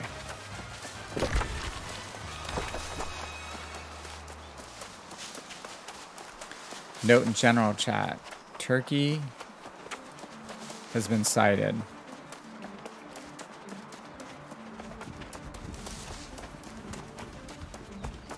Turkalon roams around the map. I would get crushed right now at my level. Pretty much want to be level 60 to try to take him down. Be in the group taking him down. My second character that just turned 60, it was a pretty small group of us, maybe only 10 of us, trying to work on Turkalon, and I did die.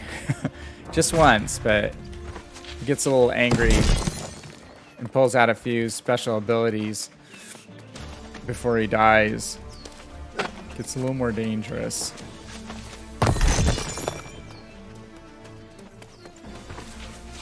Okay, so we've got to collect some silver to make the cross piece, which is kind of like the amulet that sits at the top of the shaft for this Azoth staff.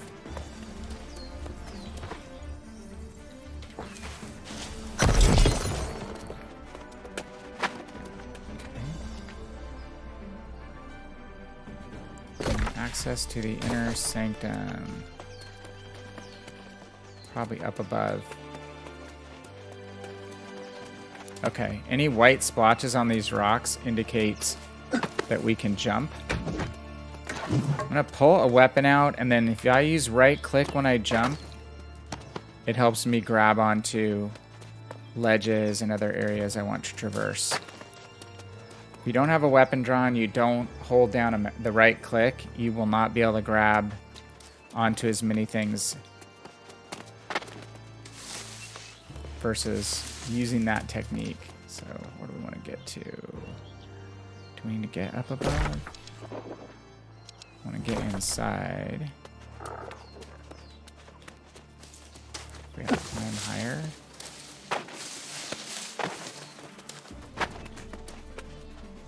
Maybe we have to go over there instead.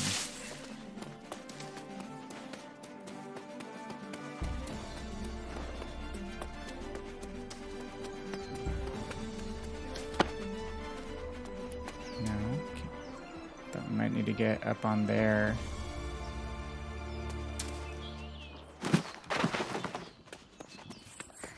These are the jumping puzzles they added. Okay, that gets us to the... Oh.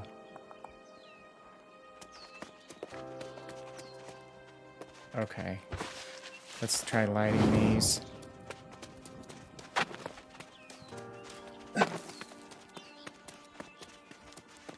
If there's anything you can interact with, go ahead and interact with it.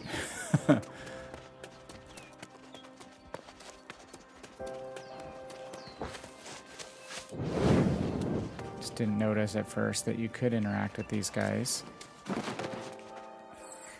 Okay, so as we light each of these braziers, it's lighting up the character up above.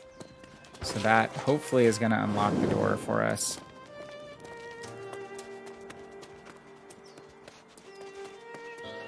Is that all of them? All but the right one.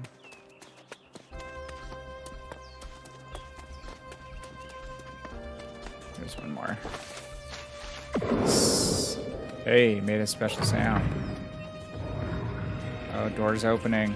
Good sign. Sneaky. They don't tell you when there's a puzzle. Guess that would spoil the fun. Alright, in we go. Forge Master. Defeat Ezra.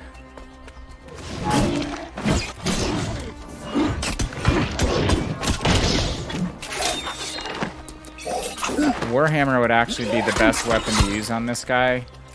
But again, we're going to make do with these two weapons mainly.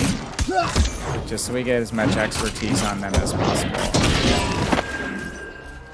Forge Master's Hammer. Now we're going to use our silver shards to craft our crosspiece.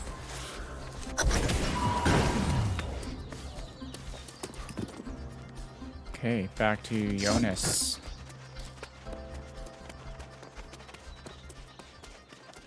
How far out are we? Not too far. We've done a good job at keeping these quests pretty close. Biggest complaint new players have that have come from other MMOs is there's no mounts and there's a decent amount of running. Doesn't really bother me so much, but I know it bothers other people quite a bit.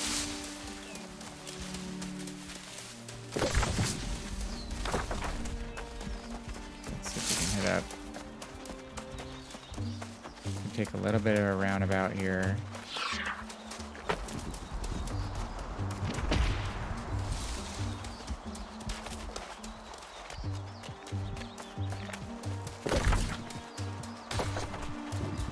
Might be a little iron on the way. What's our iron at? I'm sorry, mining's at 53. So in between this stream and the next, we might just do a little bit of iron mining on the side. Again, our goal is to get to 100 as quickly as possible in pretty much all your gathering and refining skills. If you can get to 100, you can craft middle level materials that are really going to help you level up your crafting professions, or gonna allow you to sell those middle level materials like star metal ingots or weirdwood planks and make a good amount of gold. So that when you get to level 60, you're gonna have a big head start on people who rushed to 60 and don't have a lot of resources. Because we will be able to buy some higher level gear right at level 60 and be a lot more competitive than people who are playing with their kind of legacy gear they've carried. That offers a lot less protection, a lot less damage dealing capability.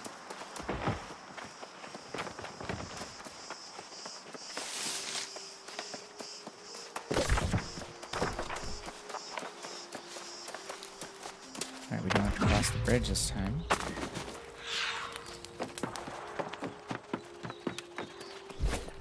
I see you managed it after all.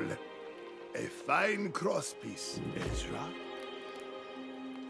It stands to reason that he would remain at his forge even after the light left him. Never give let it go, I fear there is little time to prepare you for Level what 32. comes. While you were away, I met a traveler who spoke of corrupted coming down from the north. I do not know. The traveler said the corrupted rally around something called The Tempest is the organizing force of the corrupted. If this is the same being that haunts you, no. Other than maybe to give us a greater sense of urgency. Okay. But I cannot go. You must do this alone. It will require the sacrifice of part of your soul. We are ready to forge our Azaz staff. Altar near the shattered obelisk. Then brace yourself. Okay, so we have to go back over here. So let's just go ahead and hop the portal. It's the other thing they did when they did that big leveling upgrade is they put a lot more fast travel portals in. Which again is just the thing that doesn't make mounts super necessary in this game, though. Again, people like them. They like their mounts.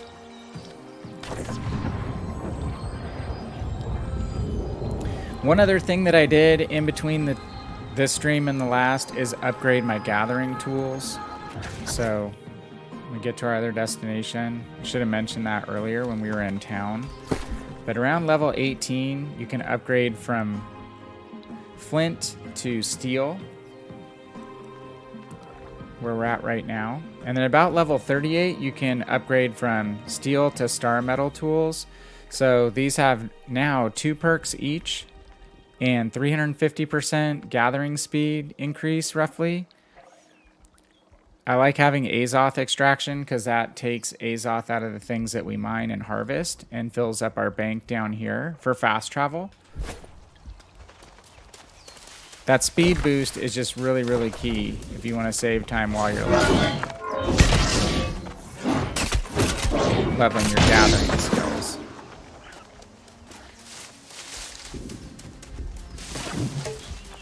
Okay, level 24 enemies.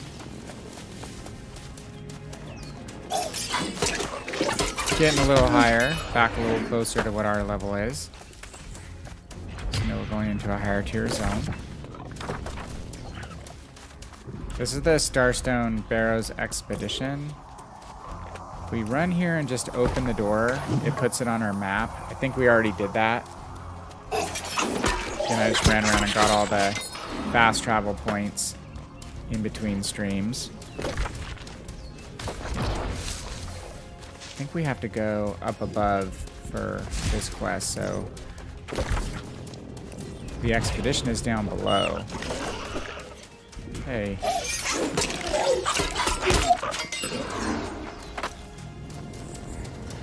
Getting 16 weapon mastery for each of these guys killed. That's not terrible.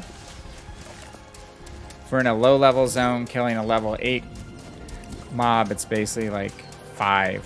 So we're already tripling that.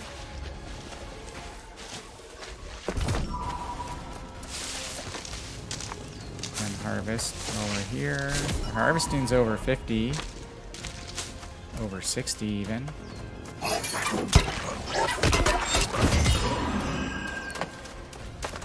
Let's pick up this bag. We'll just salvage that for repair parts and a little bit of gold. I think we have to go into the front door.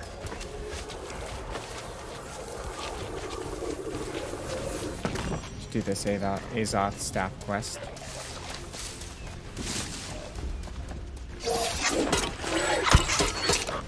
So definitely be a little more challenging of an area. These guys have more hit points.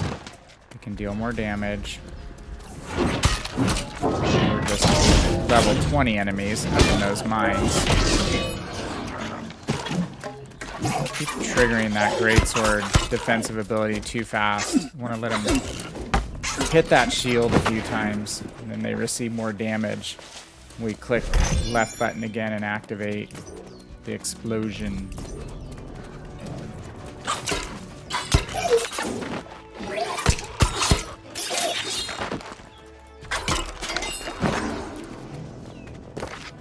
Soul Warden inscription. Talking about forging the Azoth staff. Now it looks like we're on the right track.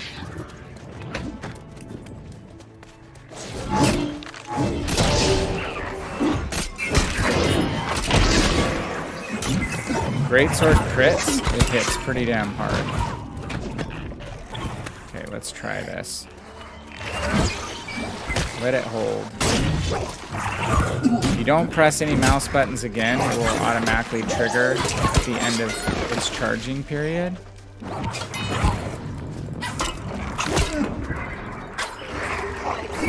These mages are the first ability that you think are dead, they get downed, and then they kind of res themselves. So that's why you think you've killed everybody, and then you go a little bit ahead, and all of a sudden there's someone sneaking up on you who's half health. It's because they basically resurrected. The Ancient Guardians are the other mobs, the skeletons, that start doing that in higher level zones. Alright, here we go. What the... Yep, he rezzed.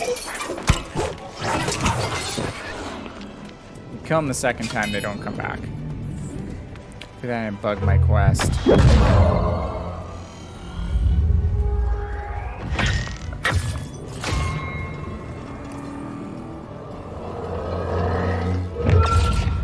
So our Azoth staff will open certain doors, it'll interact with certain objects. So that's What a marvelous listen to little stick. The shame Isabella. for wood and metal can still be broken. She just keeps taunting us, doesn't she? The Azoth staff is something that you get increased levels of as you progress through your main story quest line. So one reason you want to stay up on your main story quest and not get negligent of that as you level from 1 to 60 is that you have to complete most or all of the main story quest to get a tier 5 Azoth staff. So as you progress into higher level dungeons and try to close higher level portals, you have to have a more powerful Azoth staff. So like any other item, we don't get it until we go see Yonas, right? We'll have to equip it. It's not in our inventory yet. I think it's the quest reward.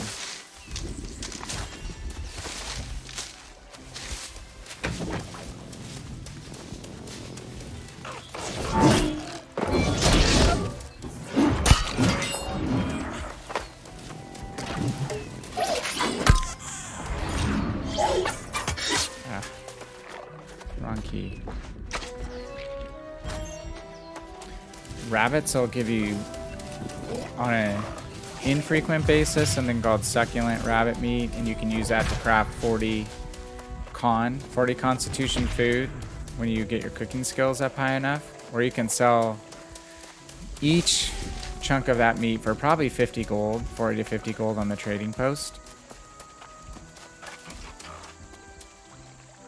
Uh-oh. and drag the mob onto this unsuspecting person here. 33 Spear Mastery.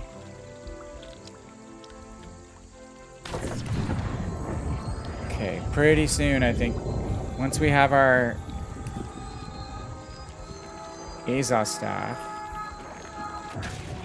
I think then we get asked to go to the Amrine Expedition to get another key component of our Soul Warden gear.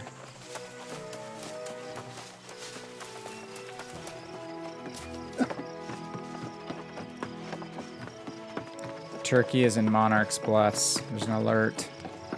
Amber alert for the turkey. Okay, Welcome Yonas. back. And look at you. Still as fresh as a newborn babe. Most aspiring soul wardens return looking at I don't know how he can see us since we have a helm that covers our face, but to spare. he has X-ray vision. I have had time to give our predicament some thought. While we now possess an Azoth staff, it is but a beginning, and even armed with certain... I think so. Go back to Oxborough. Shout from the rooftops. Bang pots and pans if you must. Rally their men and women at arms to meet the armies coming their way. Corrupted are in the north mainly and coming down to the south. So, it's to be an effort to stop that incursion, and we're gonna have to do probably this little bit of questline too in the main story before we get assigned Amrine. Okay, let's equip our Azoth Staff before we forget. It's going to show up in your tools. Again, tier 1 through 5 as you complete each of those quests. I'm just going to take it and drop it in that empty spot that we have.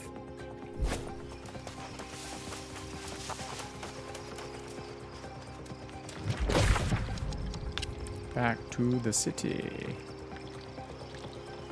We don't need to use our recall if we're standing on a portal. We'll save our recall to go straight to the city from anywhere on the map if we need to use that in a bit.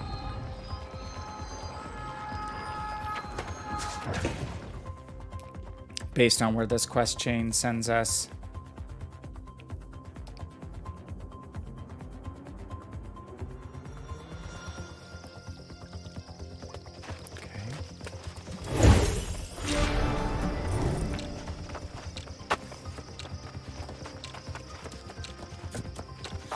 We need to talk to one of the town leaders.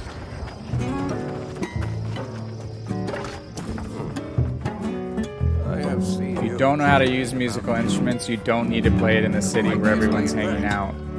You can turn the music off if you want. Just from instruments.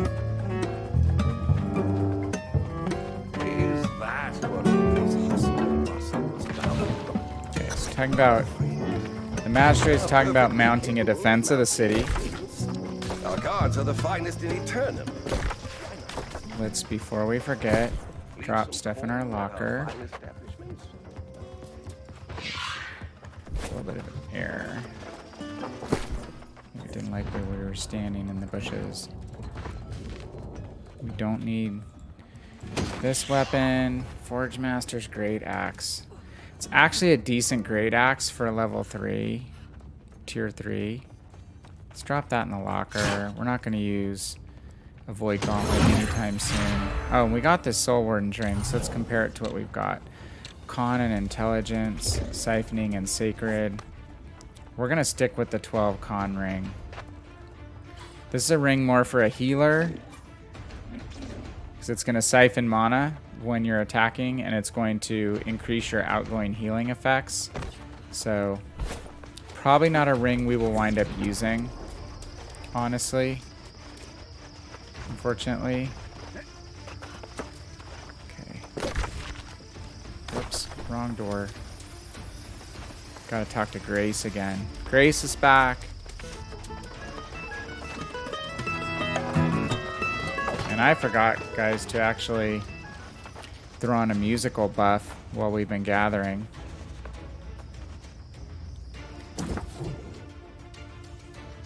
Oh, we were talking magistrate. Sometimes she doesn't vocalize. She's not a big fan of the magistrate.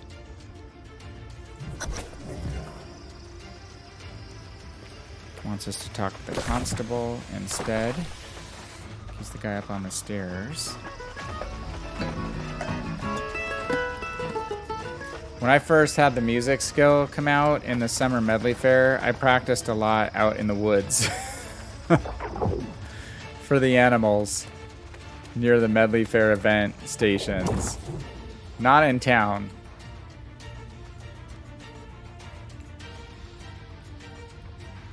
Okay, constable.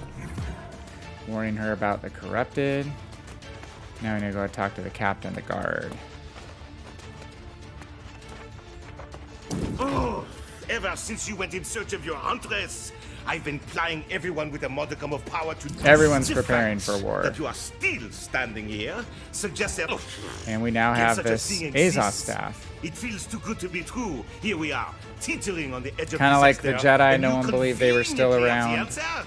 No one Sorry, really but, believes the soul I've patrolled wardens the were streets of necessarily Foxborough real long enough to or know this ruse. a group of people that could come back. The Soul Wardens? Well, I've heard stories, but not in any context which would give me hope.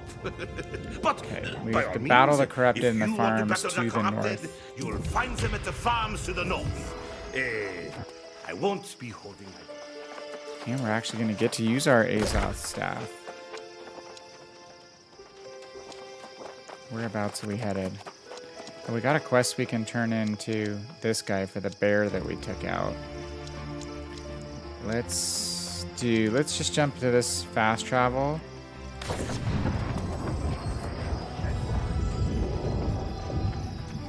And we should actually just play a quick tune to activate Territorial Triumph. I've been totally lagging. Oh, this is the Marauder outpost.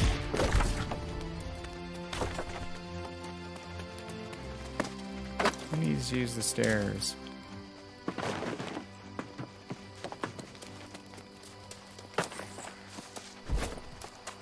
So let's do this. Let's do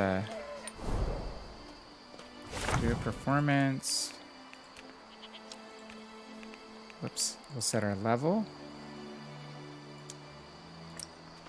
Pick our instrument, and we'll leave it on Territorial Triumph. Turn off the background music, which is going to grant us a buff to our territory standing.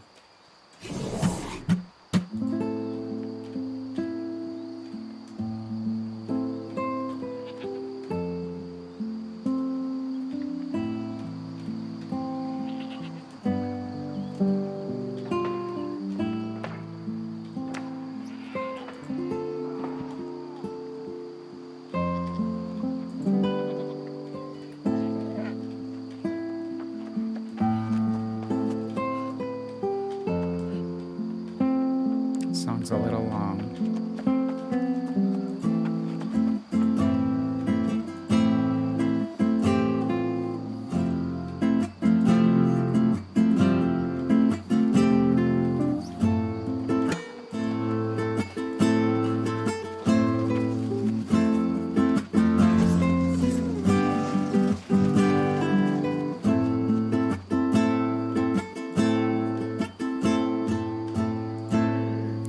Probably won't be an awesome, it'll be a great. Which gives us a pretty good buff. Just hit F5, hold it down to exit out. And now, down here, our Territorial Triumphs. 20% increased territory standing gain for 60 minutes. That's a pretty massive buff. So we've been vegging by not activating that earlier.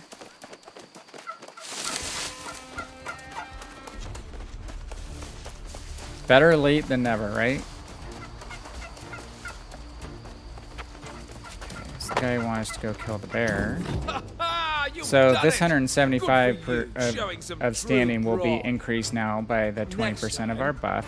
Try fighting him with no weapons at all. The We second don't best need part another of being quest from him right now. is the bragging.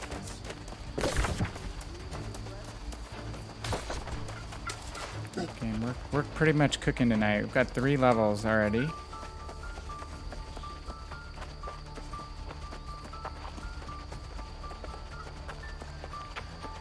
Let's jump back up to the Marauder Outpost, fast travel.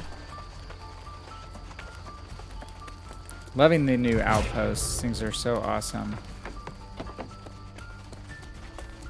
Cool if they at some point have the ability to build company halls, which I understand you can do in other games. That'd be fantastic. I don't think I need to be on the portal to actually teleport from here, just inside the area. So now we'll jump. If this were just me alone, I would be running past all the iron nodes again. I love gathering. Gathering and refining to me are like a whole mini game in and of itself. The best part about it is you can fill any amount of time you have available doing just some quick gathering, even if it's just like 10 or 15 minutes.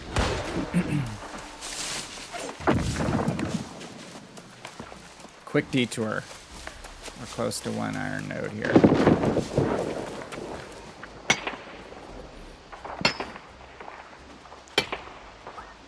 Get the Overwolf minimap. Again, life-changing to dynamically locate your resources.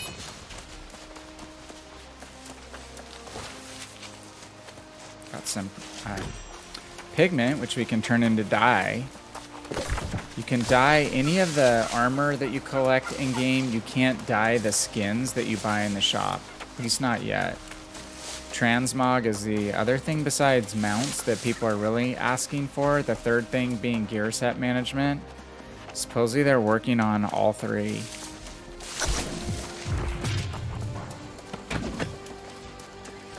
Okay, got some corrupted that have come south. There's the Azov staff. Pretty freaking cool, huh? It's one of the great sound effects. The sound in this game is amazingly good. Okay, got level 25 enemies.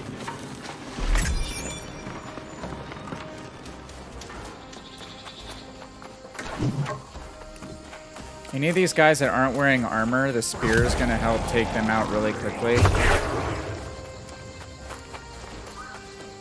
If they're wearing armor or have a shield, then you can use spear, but you're probably going to have to follow that up with greatsword or warhammer or great axe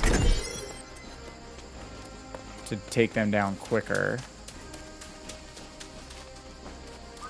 The enemy's wearing armor, it does reduce the amount of damage they take. There are perks that you can put on your weapons that increase armor penetration and reduce the effectiveness of the mob's armor, or another player's armor, for that matter.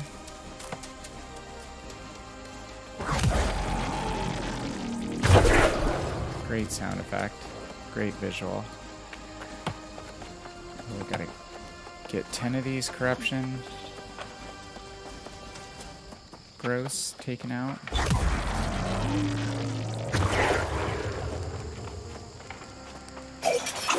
Stab him in the back when he turns, has his shield. Switch to great axe. Or sorry, great sword. Or great axe.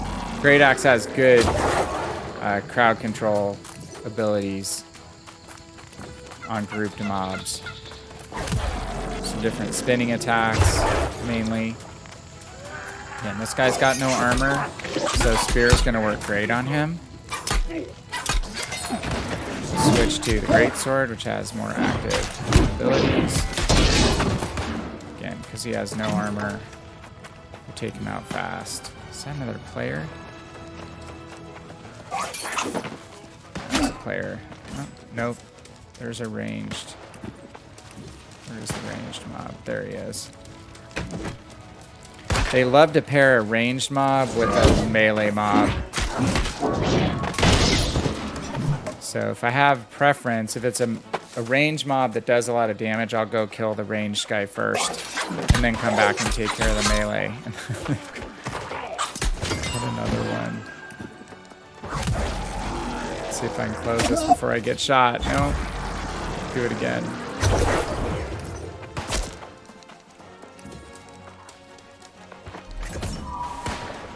You really want to die, don't you? I think these guys are aggroing because my greatsword has hated on it. In these lower level zones, you don't usually aggro the mobs unless you're really close to them. But I think that greatsword... What is it? 86% more threat. So it nearly doubles the aggro distance. Look how great the spear works on these guys that don't have armor. I think we were here briefly once before. Knock him silly. Stab him. Take him out. This damage is color-coded. Used to be that certain weapons worked less well against certain types of enemies. And certain types of enemies still do have like resistance to things like ice or fire. So if your weapon type is not effective, the damage numbers will report in blue. If it's baseline, nominal effective, just a 1-to-1 ratio, they'll show up in white. And then yellow and orange are progressively more damage. So yellow is basically a buff of your weapon against that enemy type, and then orange is critical damage.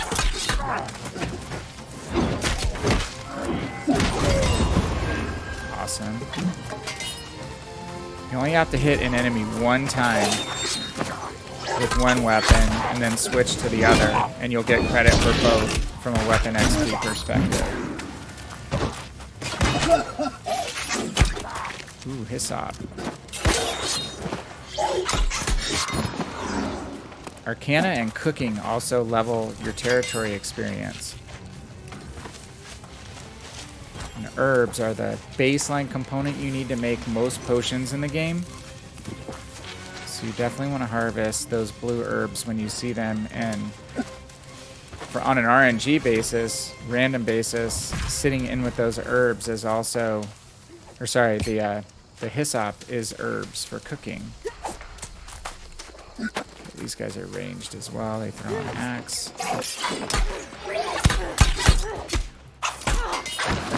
Taste my spear. Okay. All right. Let's do our levels. Again, we're gonna go mainly dex because that's scaling both. And then one in con.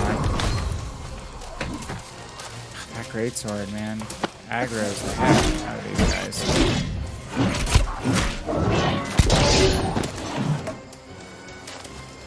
Just want to keep your little aiming point, your little reticle, focused on the enemy through the entire greatsword attack, so that last chop is on target. Okay, locate the source of the corruption. It's coming from inside the house.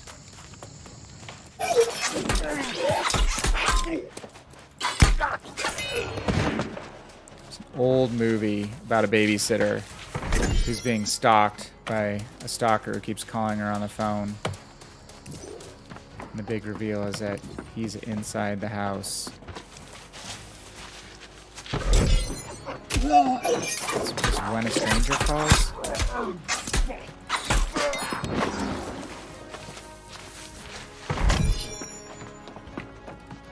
doesn't look like it's in here. Further over. See if we can get some succulent rabbit meat. Nope.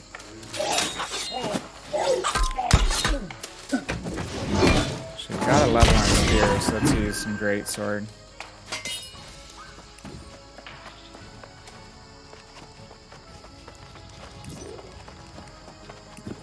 Well, this area looks really slimy. I'd say this has a high likelihood of being our source.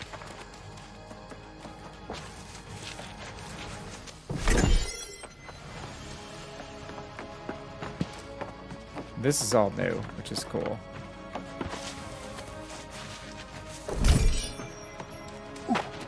Very Stranger Things-esque. And they shall see the faces of those who've accepted the power. Okay. And they will know the destiny of the land is already decided. Let's try to use our greatsword on him.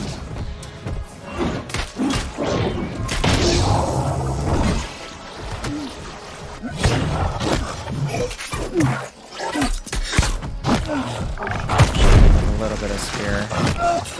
We're exhausted.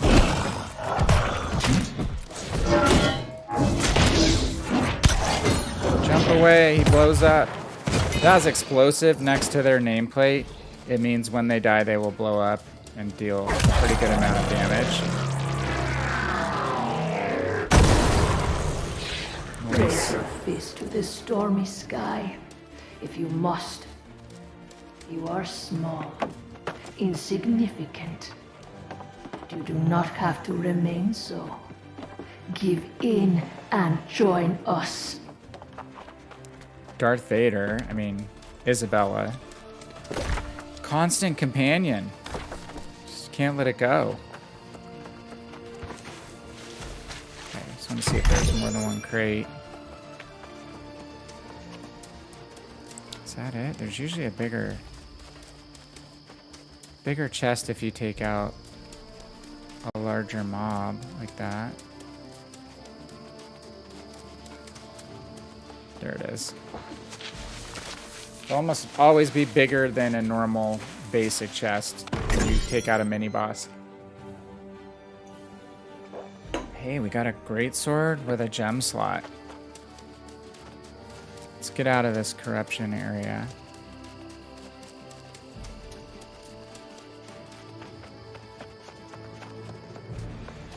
We got a little priest friend. Ooh, this is another named guy. Maybe we have to go back here. Or you have to kill him for a side story.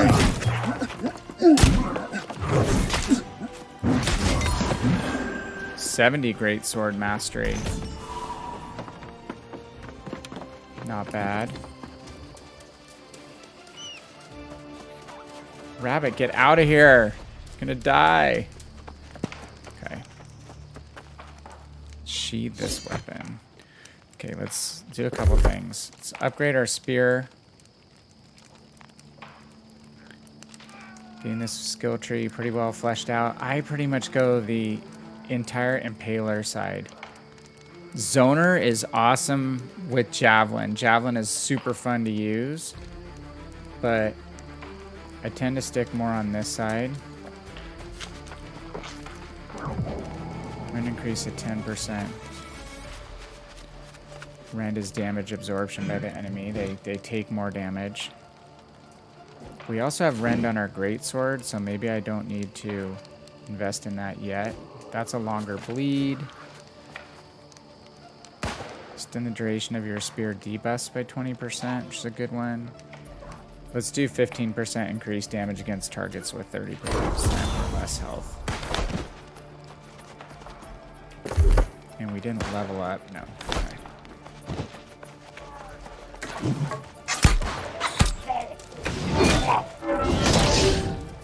Hit them with the spear when they're not defending themselves. As soon as they pull out their shield, then whap them with the greatsword.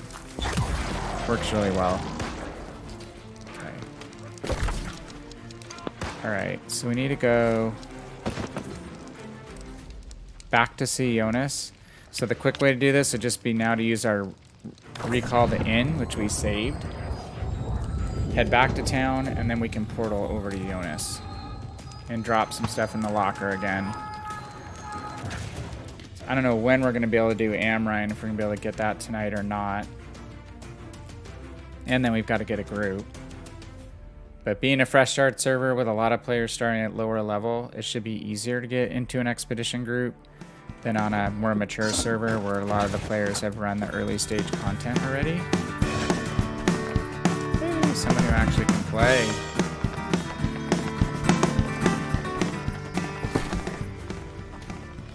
Okay, we're not going to use Well, this is okay. Let's think about this. These bind on equip weapons that have decent stats, we could actually try to list on the trading post. So we're gonna list this this blunderbuss. Lightning strikes, 6.8% additional damage while you have active grit. That's not bad.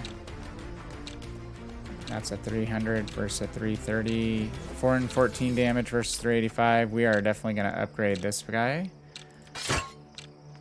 And we'll drop him in storage. About the spear, 10 dex, or 10 strength, 5 dex, cindering javelin. That's a good spear. It has a spear specific buff on it, or perk. So we can list that guy for sale. We're not going to list anything that's green or gray, black. Only blue or better. Let's lock this so we don't accidentally delete it. We'll go to the sell tab. I don't think we have anything listed right now. We have no active sell orders. So I'm going to go to the weapons tab. Since these are bind on equip and we haven't equipped them, as soon as you equip it, you cannot sell it. So don't equip it if you think you might want to list on the trading post. So we're going to place a sell order. Check the prices of the other stuff out there. Everything is greens, which I wouldn't even bother listing for $5. This guy, Shirking Abyss, basically causes void damage if you dodge. Not a great weapon-specific skill. It's a damage skill, which is a little more good, but not great. But we could probably list this guy for, say, like $19.99. You always want to reduce the number of days you're listing for because it causes this fee to go to a much lower level. So I usually list weapons and armor for 7 days. Again, it's only $19.99, but this will add up as we list a lot of items while we're leveling from 1 to 60. Add up quicker than you think. Spear. Only greens listed, no blues, which is good for us. And with Sundering Javelin on it, that's a much better perk. So let's list that for $29.99. Just don't want to list for crazy high prices that are not going to sell. Do we have any armor pieces we aren't going to use? Nope, nothing. Okay. Alright. Kind of got interrupted. Let's throw everything in the locker. Oh shoot. I'm gonna keep that on my person.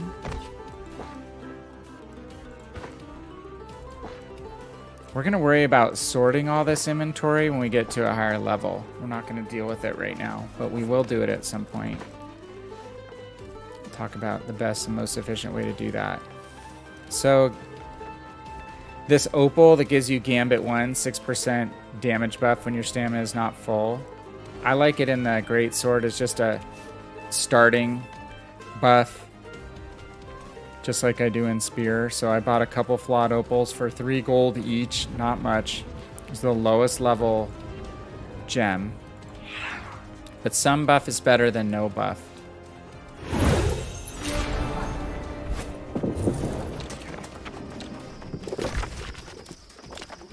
Again, just buy really cheap gems to put in your starter weapons. Cost you a teeny amount of gold and will really increase the effectiveness of those weapons, especially when you get into expeditions or what are called elite areas. Elite areas and expedition enemies, they'll say they're like level 25, but they're a lot harder and tougher to take down than a 25 level mob in the open world.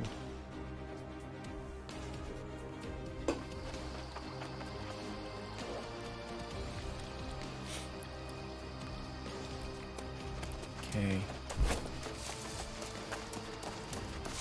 Really resisting the temptation to run around and gather other stuff. Stick to the main story quest. Look at that, there's water boats over there.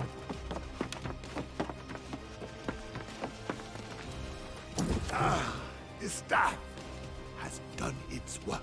So he's saying actually, with our Azaz staff that has basically nuked those corrupted areas in the area we're just at, it collects corruption in it, and if you're a soul warden, you can actually taste it in your mouth. Oh yes, a side effect of the process. Like it or not. Like a rotten tooth, sweet with decay. Soon, too. Sounds appetizing. Like a rotten tooth. Don't say I didn't warn you now, but Okay, it one was more a thing to heart become a soul gem. warden. We need a heart vessel gem. You'll use to encase your soul, protect it. A cold vault within your chest.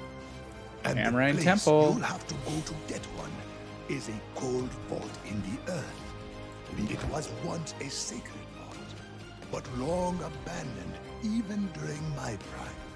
Now, an excavation. It's the only place I know. to Only get place we can get a into heart gem is in the Amrine You need Expedition. your staff to gain into. Good luck. All right. So there's one other thing we want to do before we join a group finder for this expedition, because we could get pulled in from anywhere on the map. So again, I ran around in between streams and just lit up most of these fast travel points. This one's not lit up, but these guys are. So, shoot, we need to be back on the fast travel point here. And next door to every expedition, there's typically a side quest that you can pick up. So if you have not picked up that side quest and you just get pulled into the expedition from the group finder somewhere else on the map, you won't be able to collect that side quest. So if you know you want to run a certain expedition, never a bad idea if you want a little bit of extra stuff to travel to that expedition. Most of them have a fast travel point by them now. And then go pick up the side quest. And then sign up for the expedition in the group finder. So when you get pulled in, you'll already have that side quest in your journal. And the one for this expedition is given by the cutest quest giver, Mr. Barkamedes. You can pet him. I always have to pet him first. Hey, buddy. If you talk to him... Oh, he's not giving us the quest yet? Alright, I thought he'd grant us the quest since we're being asked to go to Amrine. And that's where our next stop on the main story quest is. After I think we do it this first time, he'll every time be able to give you a side quest for your next visits. And you'll pick up some bones for him that you'll give him after you're done with the expedition. Okay. So if we click the map and we mouse over the expedition, we can go to Find Group. And there is someone who's starting a lobby who's a healer, which is fantastic. We're going to request to join the lobby, and we're going to assign ourselves a role. We are pretty much at this point a damage dealer. You don't need a tank for Amrine. It's basically just some DPS and a healer. We're going to request to join the lobby. He can see our armor and our weapon composition. So he can decide whether he wants to let us in or not. He has accepted us into his group. So now you can see the overall gear score. He's a little higher than us in gear score. He's probably gone to the trading post and actually bought a few gear pieces. At this point, I don't see any need to waste any money buying stuff. We'll just use our drops. You could leave the group from here if you want. And when I exit out using escape, it'll stick up here. Again, you just hit escape again and you can view the progress as people stack up.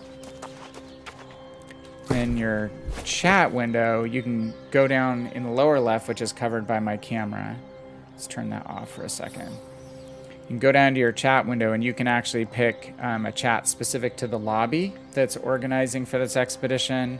And then that turns into a group once you've entered the expedition. So you can turn on your group chat so you can converse with the other players. And you can change all of your chat settings by hitting this gear icon of what channels show up in your chat composition, language filter, all that kind of good stuff. And here's our guy, Empire, it's his lobby. He's advertising in Group Finder that we need a DPS and heals. Or if he's a he's a tank, not a healer. We don't need a tank role for this because it's already been filled by him. Honestly, you don't need a tank, a dedicated tank in Starstone and Amrine, but you definitely will benefit by having a tank in the Depths, which is the 3rd expedition, and by far a tougher nut to crack than the first 2.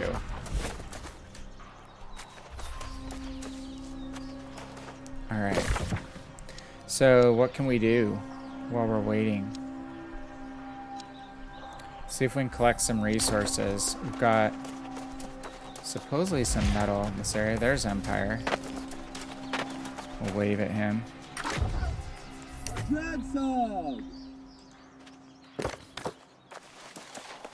Right back in chat, advertising again. Yep. Come to Amrine, join a Group Finder. You used to just have to use the recruitment chat channel to ask people to join your group, and then you would have to have at least one person. Originally, it was everyone run over to the dungeon to get in, and then it became just one person could pull everyone in. And now no one has to be at the physical dungeon to get in. They just have to join in the Group Finder. Someone has collected the ore in this area, or the iron in this area, so we can hit a few boulders. What do we need? 40 flint.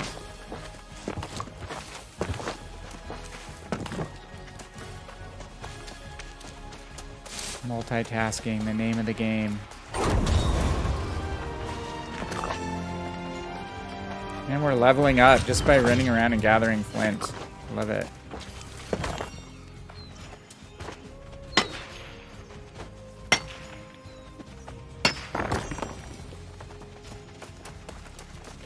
Grab some hemp. Remember to make our own bag for a lot cheaper price. We needed hemp woven into linen. We needed leather, rawhide, leather worked into horse leather, and I believe we needed some iron ingots. We know we've got a crap load of iron ingots that we already made tonight. That's not going to be an issue. Collecting some extra linen will be good, or some extra hemp to weave into linen will be good.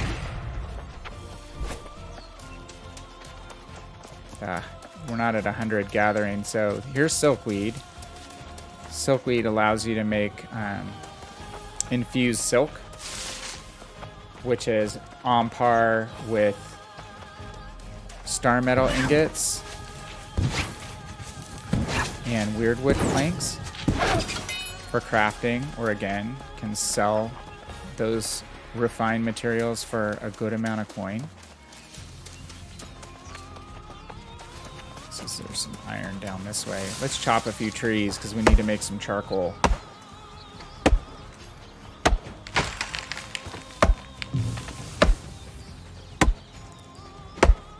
I'm not going to fill too much up in my bags, so I want to be able to carry out anything in Amrine that I collect. The issue is that we're already level 32.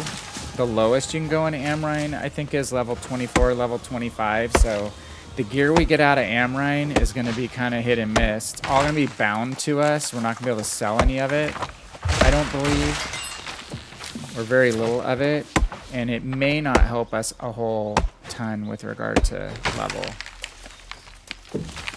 of the gear itself, the gear score level.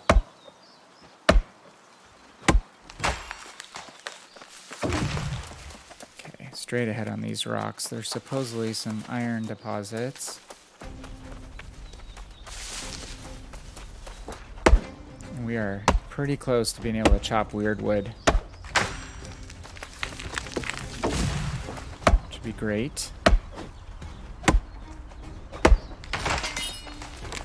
And chopping wood, mining is just therapy for me. Can have a good session just doing resource collecting, coming back and refining. There's a cool site available that helps you calculate which are the best items to make when you actually level the end game crafting professions. Fronded petal caps will be a good input for making potions.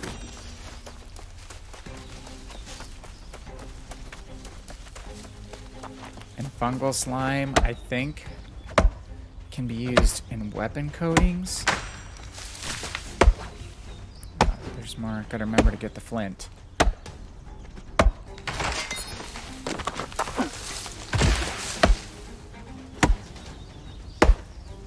When you really need to build a camp, you can never find flint, I swear. When you don't have any on you already. The turkeys in our area. You zoom in on your map and there's these special event creatures. They'll have an icon on the map. The Halloween guy in the recent Halloween event had one, in Turkalon has an icon here. Yeah, recommended levels, level 60. One of his exploding eggs would take us out, or if he flopped down on us, he would take us out. Our first bot tonight. You can tell it's a bot because of the name. Well, number one, it's a Chinese company. A lot of the bot farms are Chinese. And secondly, it has basically a gibberish name. So I just go ahead and report these. Select the reason, scroll down, bot behavior.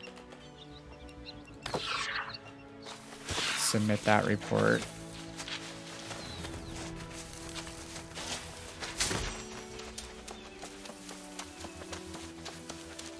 Still no additional progress on our lobby.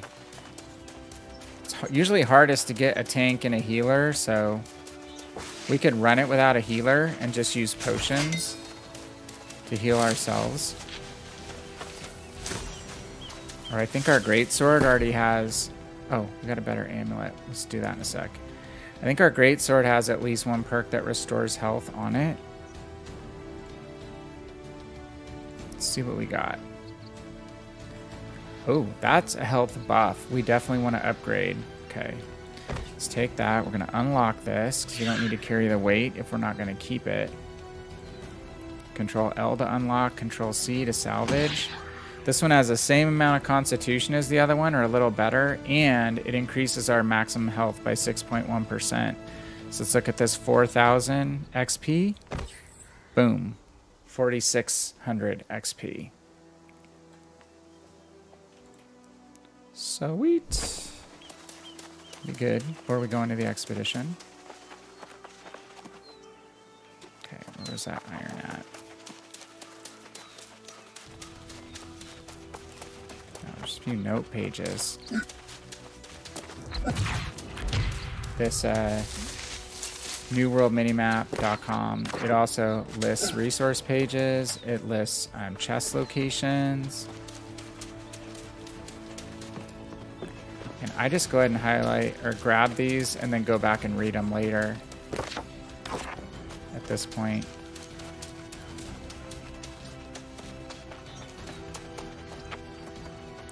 Over here is supposed to be the iron. This is how we go full squirrel and just get completely off course. Aha!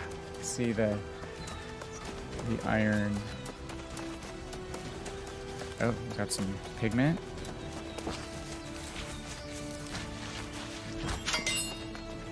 Grab that. If you craft that pigment into dye, you can sell some of those for pretty high prices. Purple dye is one of the most rare. And there's a good deposit of purple in ebon scale. I usually hit up when I'm doing other stuff.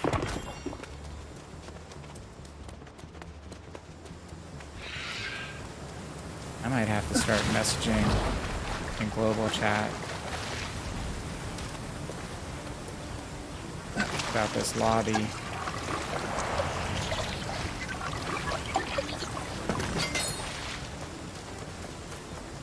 seem to be getting any other action. We really probably only need 3 people to get through. But if you're only going to run with 3 and we're a lower level, it wouldn't hurt to have a healer.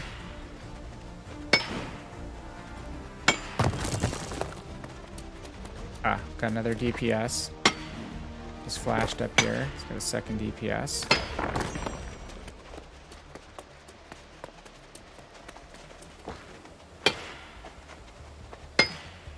I could teleport back to Windsward or run down into Everfall City to drop this stuff off in my locker. I definitely don't want to have probably more than my bag's half full. Oh, we're using our music buff on territory standing. Okay, we've already buffed this once. Windsward, though, is where I really want to focus on getting more territory standing, because this is probably where I'll buy my first house. I love the crafting layout in Windsward. So, again, we need to get to territory standing of 10, which we've already done, but getting higher than that means we can buy a bigger house, which you can store more stuff in, and the bigger house you buy on your first purchase, you get that first house for half off. So some people try to push all the way to territory standing of 30 to buy the largest house possible to save 10,000 gold. I don't know if I have the patience to get all the way to 30 in Windsward before I buy a house. I'd probably be happy getting to like level 15 tier 2. What are we at now?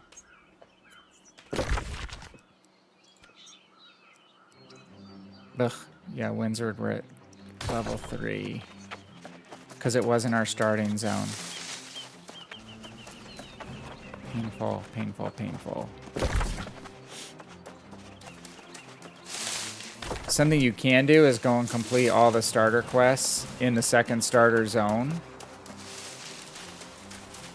And all the side quests you do, main story quests, they all grant territory expertise. Let's chop a little more. Oh, we got a healer. We won't be going in the expedition probably pretty quickly. So let's do this. Let's do our in recall.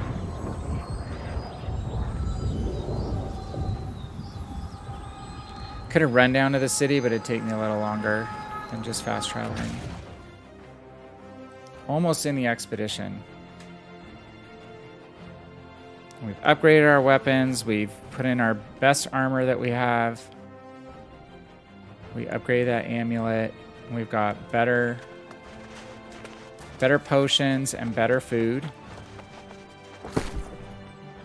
And we're collecting all the raw materials that we're going to need to make our own bag and save 400 gold in the process. I don't think you have to be anything but level 0 in armoring skill to come over here to the outfitter station and craft the lowest level bag. Yeah, armoring of 0, so we could make that. Let's go while we're here. Oh, we do need a minor rune of holding. Oh, okay, we're headed for the expedition, so let's take that. We just accept.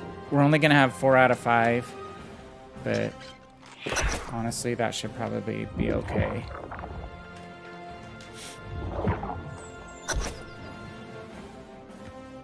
So where I really like having my 2 main weapons that I'm working on leveled up more so than if I had just tried all the weapons and only had everything to level 2 or level 3. Okay, we're gonna use some buffs. Going to use a honing stone. This guy, I'm just gonna buff my weapons. And gonna pull out my greatsword. And I'm gonna use a lost coating. Just gonna increase the damage on that particular weapon. Okay, They're already going. Let's go. Gonna collect the note pages the first time that you go through.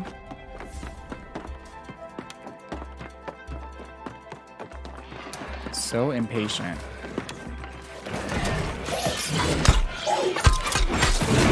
You can see these guys take longer to kill by far than the same level of mob outside in the open world. It's a totally different kind of flying. Especially the bosses.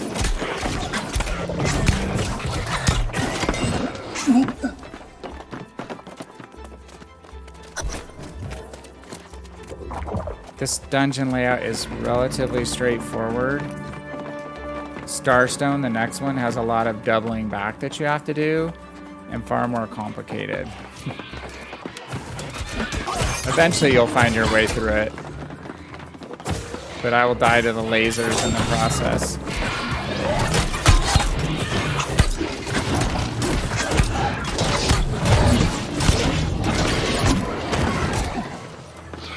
Get some pretty good weapon XP.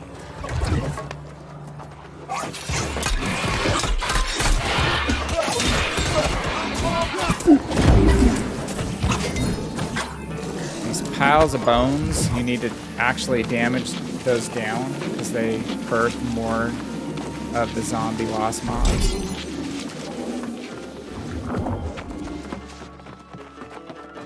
Check our map. So we'll show you the layout of the expedition, though again it doesn't give you arrows, so to speak, on exactly which path to tread. I'm gonna go for the main boss guy here. Got a fight within the green circle, which is our area of effect heals. Our healer.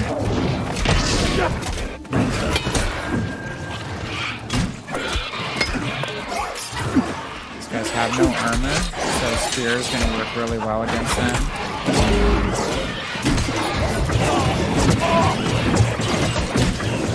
Popping in and out. That heal.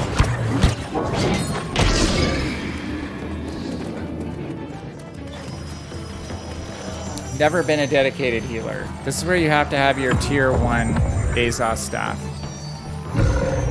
to activate some of these seals and open up the next section of dungeon. Sorry, expedition.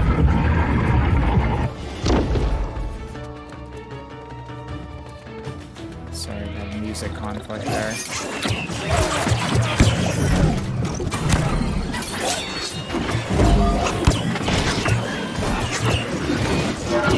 Sacred Ground is the area of effect heal. So we want to fight within as much as possible.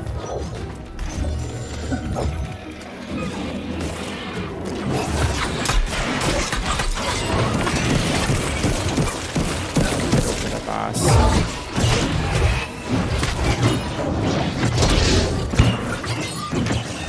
Mackenzie.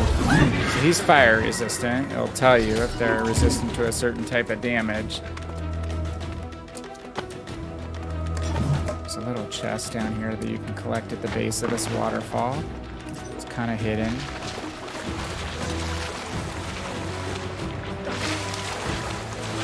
Just a normal supply stockpile, so it's not the greatest, but it has some decent stuff in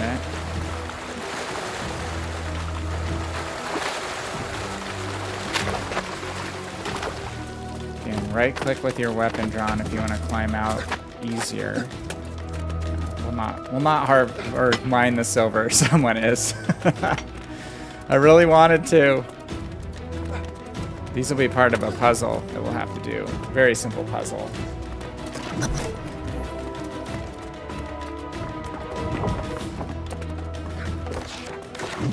Read your lore notes.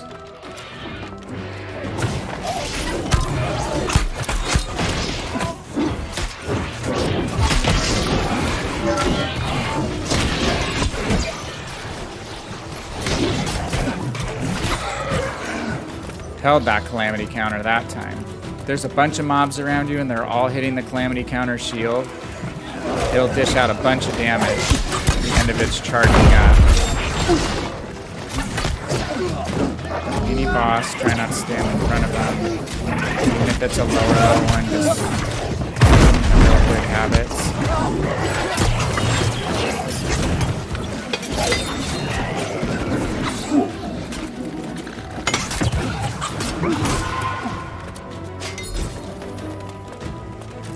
Still locked. We have to go through here.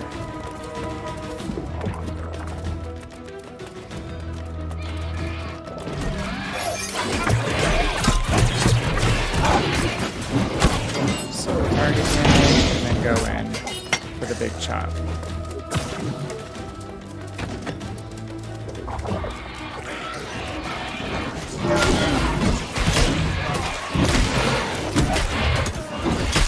Started hitting the mobs a little soon.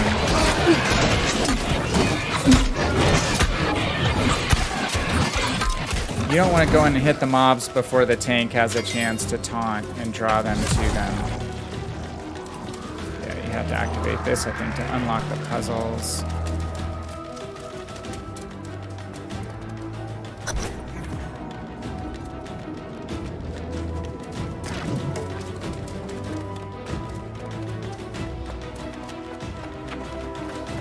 Sits with the tank for this thing.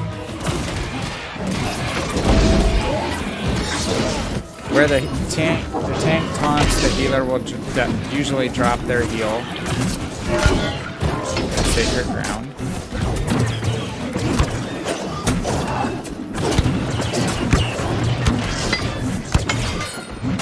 Those are kind of butt heads.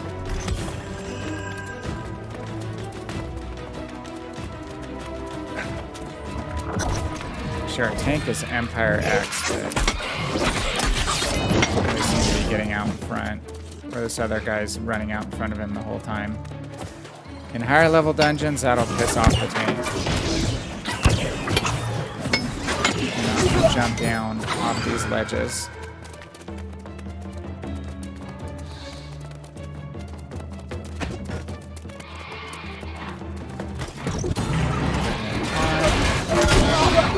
Grouped. Now we go into the big hits.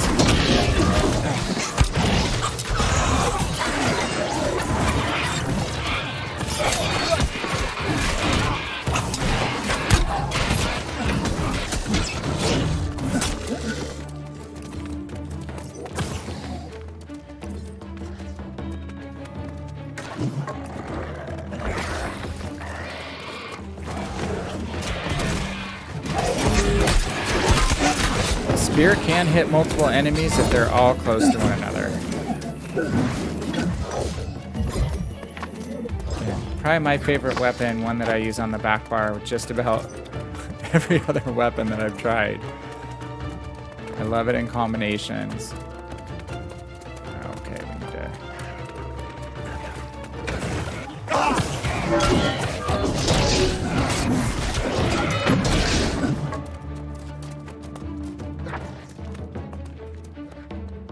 Is that all we had to do to unlock that chest? I don't remember. Again, you're not going to use a lot of the weapons that you get in here or gear for very long at all, so not a huge deal if you miss one chest. I have a feeling that chest is unlocked now, though. We're probably not going to run back to it.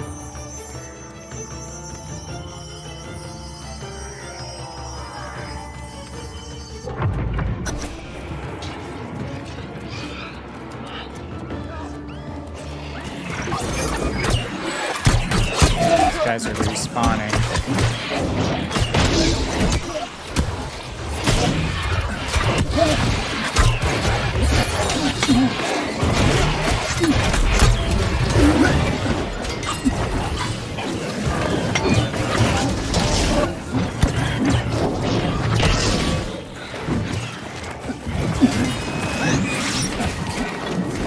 In this dungeon, the enemies will respawn relatively quickly.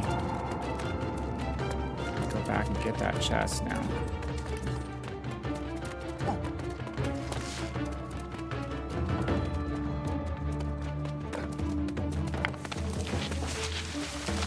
She's using my pointer to kind of alert. Hey, there's something here. Hey, Bussy. Just finished all your grown-up chores? Cool. We're actually running the first dungeon, which is called the Amrine Expedition. First group content. You can skip this if you don't want to run in a group. You can choose to just do a side quest instead of the dungeon. You need one group member standing on each of these 3 points to get to the next stage of the dungeon. Oops.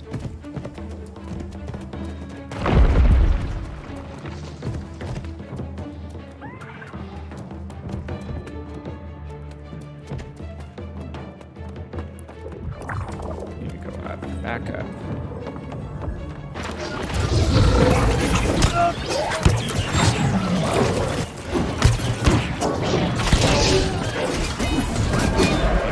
I'm going to likely die with a heal here, but I'm just going to work on good discipline, not standing in front of any of these bosses, if I can help it.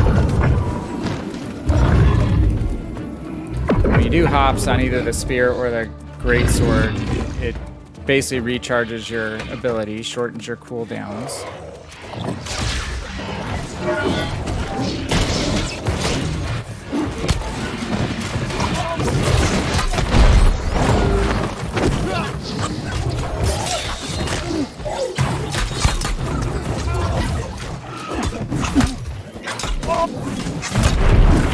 Guys are explosive, or at least this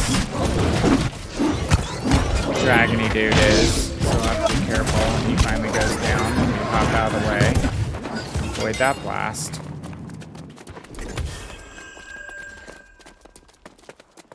Okay.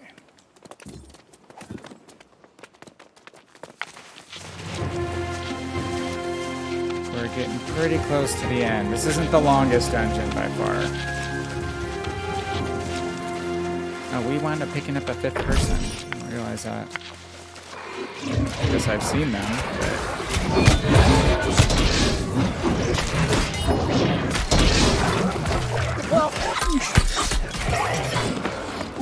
Oh, actually, we got a little more ways to go. A series of ghost guys to do.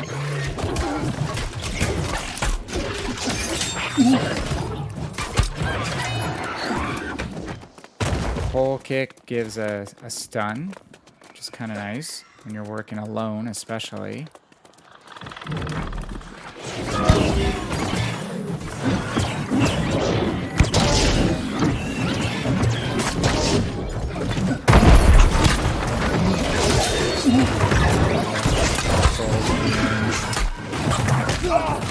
Yeah, don't want to stand in front of them unless you can help it.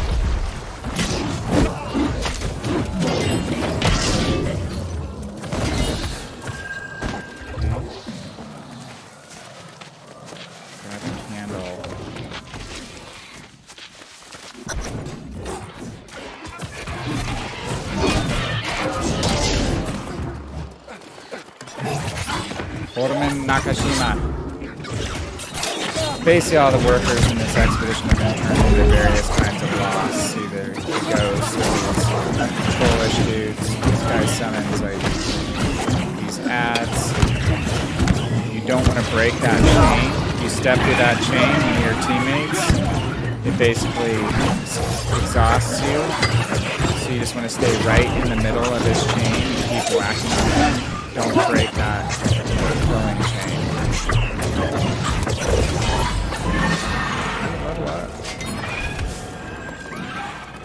Once he dies, his little ghostly attacking friends die off too.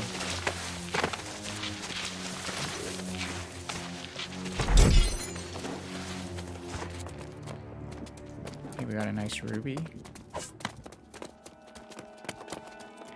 And our bags are almost half full. Our bag, that's why we wanted to empty out our inventory before we got in the expedition. Much more important when you get into the higher level ones as well. Oh, we got another great sword.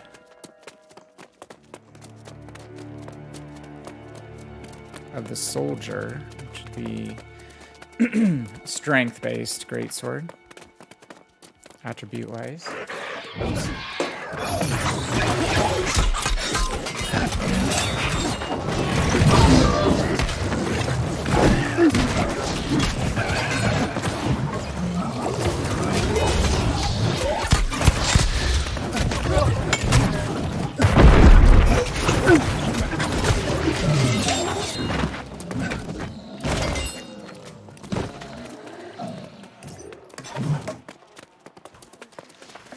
Go ahead and eat some food. That'll help cover us with a little bit of regeneration when the healer hasn't thrown heals down.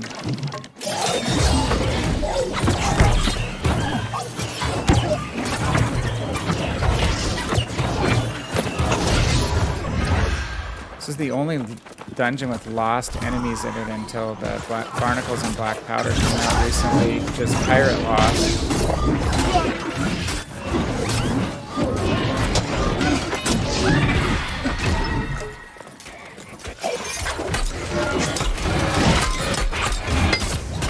These are save points. We are at the end.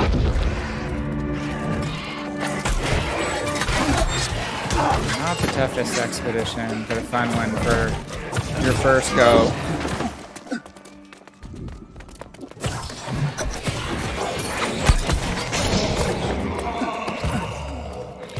While he does his spiel, he's going to be immune to any damage. So there's no use attacking him until he's activated. He got reskinned, which is cool.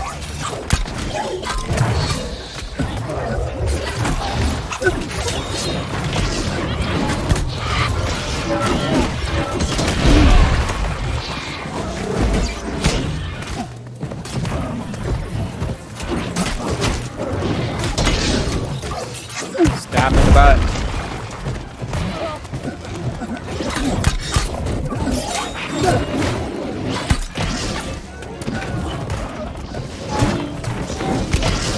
Skyward Slash on the greatsword, the upswing puts rend on him, so all of your additional hits are going to strike for more damage. So they're all going orange. Now that rend's expired, we're getting white.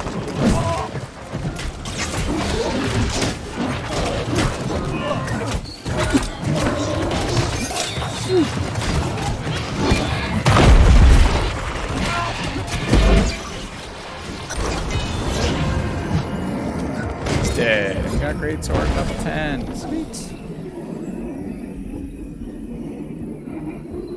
So here's the key thing in Amrine. When you're on the quest line, you need to run over to this deal here that lights up with the star on it, which is the main story quest, and get your heart gem. First time I ran this, I forgot to grab my heart gem. Then you have to rerun the whole expedition.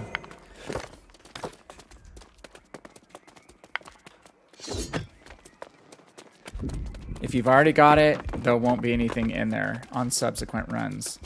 So you want to grab the bag the boss drops, go grab your heart gem, and get your supply stockpile. Then you can teleport out.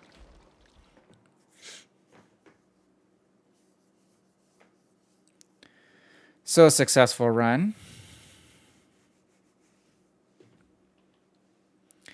Doable with 3 people, 2 DPS and a healer, for sure. Again, you don't need an official tank in that dungeon, even though it will call for that role. But you can easily run it with some stronger DPS and a healer, no problem. And same with Starstone, the next expedition. Depths has a couple bosses that need to be tanked. So we'll just mouse over to the left and leave the group. I should have said GG's. My bad. And now let's really quickly run around and see if we can do what we need to craft ourselves a bag. We need a linen, right? You know, this is a glitch because we have, yeah. It should show us that we have fibers because they're in the locker. I had to go back into it twice. Which isn't how it should work. Music back on. Let's just double check the recipe. There's a way to pin the recipe too, I think. Here it is. How do you do that? I guess you can't pin everything.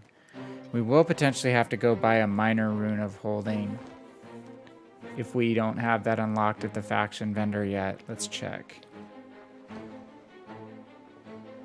Okay, coarse leather. Got the linen. Got the iron ingots. We're going to want to go grab perks. We'd like to add a perk to this, like extra pockets gives us extra weight we can carry in this bag. Or drop of sap means you can carry more wood. Sliver of cobalt means you can carry more ore and stone. It's kind of, if you mouse over it, it describes how each of the perks works. But extra pockets just makes it hold more weight. It's the most versatile. So let's write that down. Sliver of adderstone. And I think we need to do some coarse leather. Yeah, we need 12 and we only have 2. I know we killed some wolves and stuff earlier. So let's go to the tanning beds. Tannery. Oh, we had coarse leather as an option on the town boards too, so I think we have enough to do both.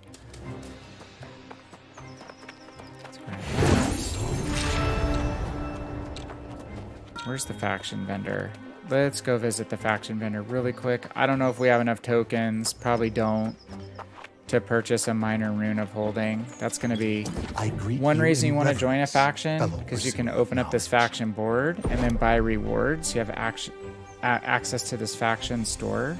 Oh, we do have it. Okay, minor rune of holding is 950 tokens, which are up here. We have 3,700 and then a certain amount of gold.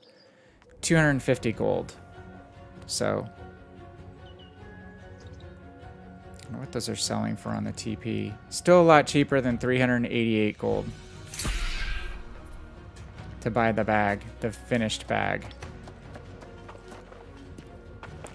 So let's go and check our other locations just to see if we've got a perk we can use.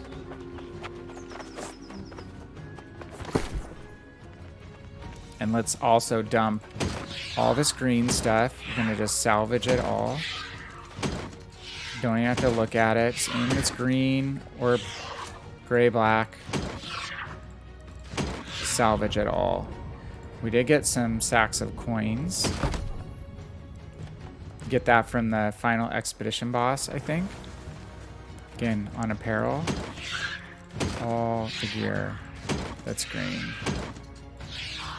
Unless it's harvesting gear or something like that. Otherwise, we're gonna just sack it all. It's locked, okay.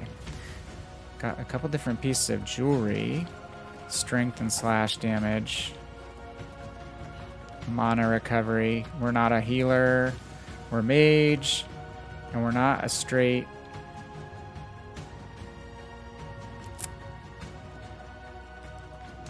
strength weapon configuration. So I think we're going to stick with an amulet right now that gives us more health. It's more versatile. These are bind on pickup, so we can't sell them.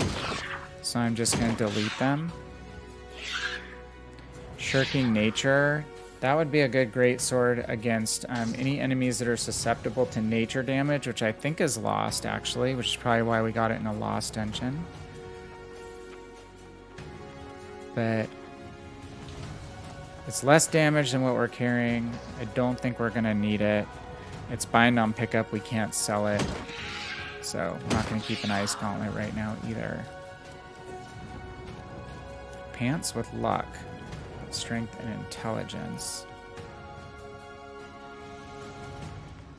Might keep some we're not gonna run. Luck runs this at this level. That's bind and equip. That one we can sell. Bind and equip, we can sell those. We don't want intelligence. 13 con. That would actually be a slight upgrade.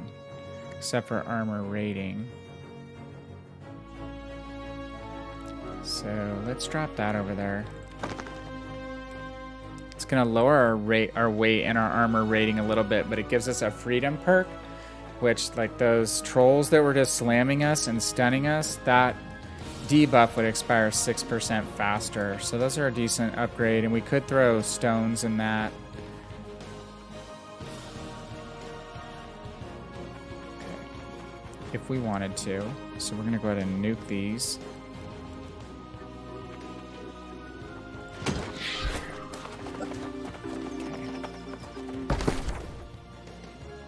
Let's sell this armor that we're not going to use. We won't sell the green. Sell these gloves. See what's listed that's similar. 20 bucks for one perk, so let's do like $19.99. I work in retail, so I do $0.99 on everything. It's just habit. And this hat. Any of those listed? None with a rare perk on it, which is luck, which is a pretty good one. So let's do that for $29.99, 7 days. Now if we go to my orders, we can see all the stuff that we're stacking up out there. Haven't sold anything yet.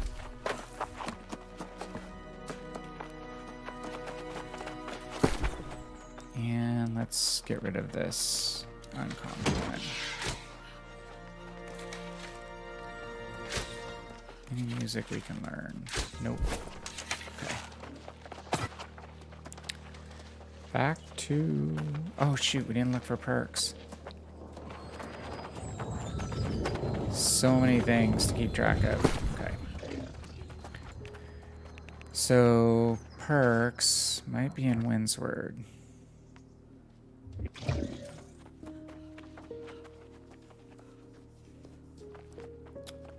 I don't think we have any decent bag perks, unfortunately. Let's take this leather for the town board quest.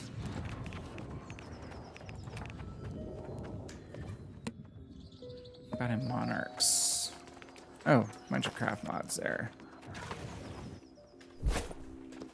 Okay. Instead of just scanning them, let's just run back over to the station. It'll kind of show us which ones are applicable. If any.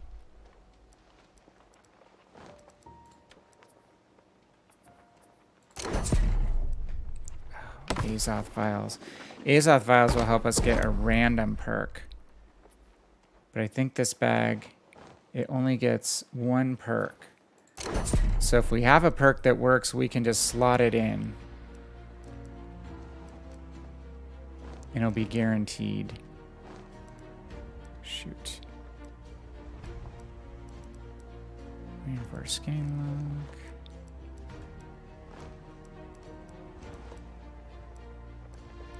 Okay, looking like across the board bummer. So, don't have anything. So let's go see how much a sliver of Adderstone costs. Is there a search function? Okay, $7. 7 gold plus 250 is basically 262 gold. Still a lot cheaper than the 400 gold we saw earlier to buy a completed bag.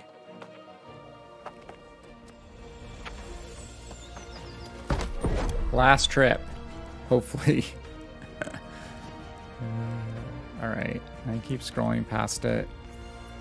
We have the leather, we have the linen, we have the iron ingot, we bought the minor rune of holding, and now we have, oh, we actually had Tanner's Burden, which allows us to carry more hide.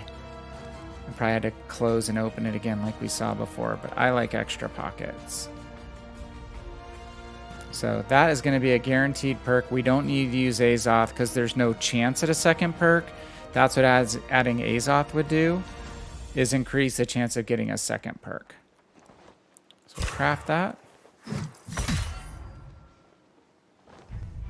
And it's just a basic leather bag. We don't have armoring skill high enough to do anything fancier. So our initial bag has no perks, so it carries 100 weight. This guy carries 100 weight plus an extra 59 pounds. Or kilos, whatever it is. So let's slot that in.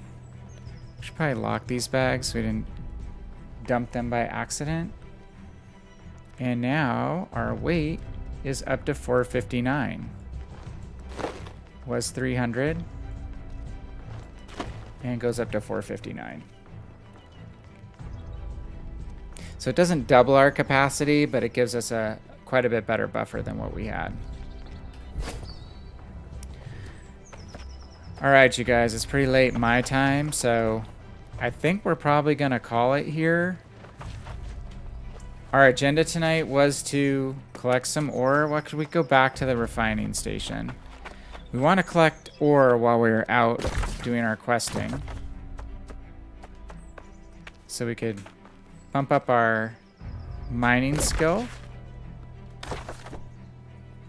Where's the right direction to the smelter? And our smelting skill, which is our refining stat for metal. That's up here. Make 96 more iron ingots. Oh, and we gathered a little bit of wood, so we can make some charcoal. And now we can go next level and make some steel ingots. Every next level craft or next level refinement in New World is kind of a combination of the lower level materials plus the next thing you need to add to it. So iron ingots are just made straight from iron ore, no other inputs but steel. We have to add obsidian, flux, and charcoal. So these will give us 12,000 smelting points each, whereas an iron ingot only gives us 36. This is a huge bump. So let's see, we're at 58. How do we do? All the way to 64, 6 levels. That's pretty awesome. And I don't remember if we grabbed any more silver while we were out. Nope. That's pretty awesome. 6 level jump. Now we'll just want to go and throw what we've crafted into the locker. Because if you have raw materials in your locker and then you craft, it's going to put all that stuff into your bag. So you just want to come here and empty what you just crafted. Oh, last thing. Arrows send everything over. Let's keep that cut opal with us. Arrows send everything over, and dragging individually sends just basically that one item. Okay. So let's run back to the town board, because that's the other thing that we should be able to turn in. We also had flint as a quest, and we didn't probably finish our flint. We're a little short. We'll have to get that next time. Up the stairs to the town board, which is always going to be located by like the city hall building. 50 coarse leather? Or did we use so much for our bag? Okay, we don't have quite enough. Let's look at this. What do we have flint-wise and coarse leather-wise? This is another way you can knock out town boards. Oh, we could do this. We made some steel ingots. So we could complete that one. It's going to give us a good amount of territory standing. 847 and 902 experience. How many coarse leather do we have? Let's go back and open it again. No.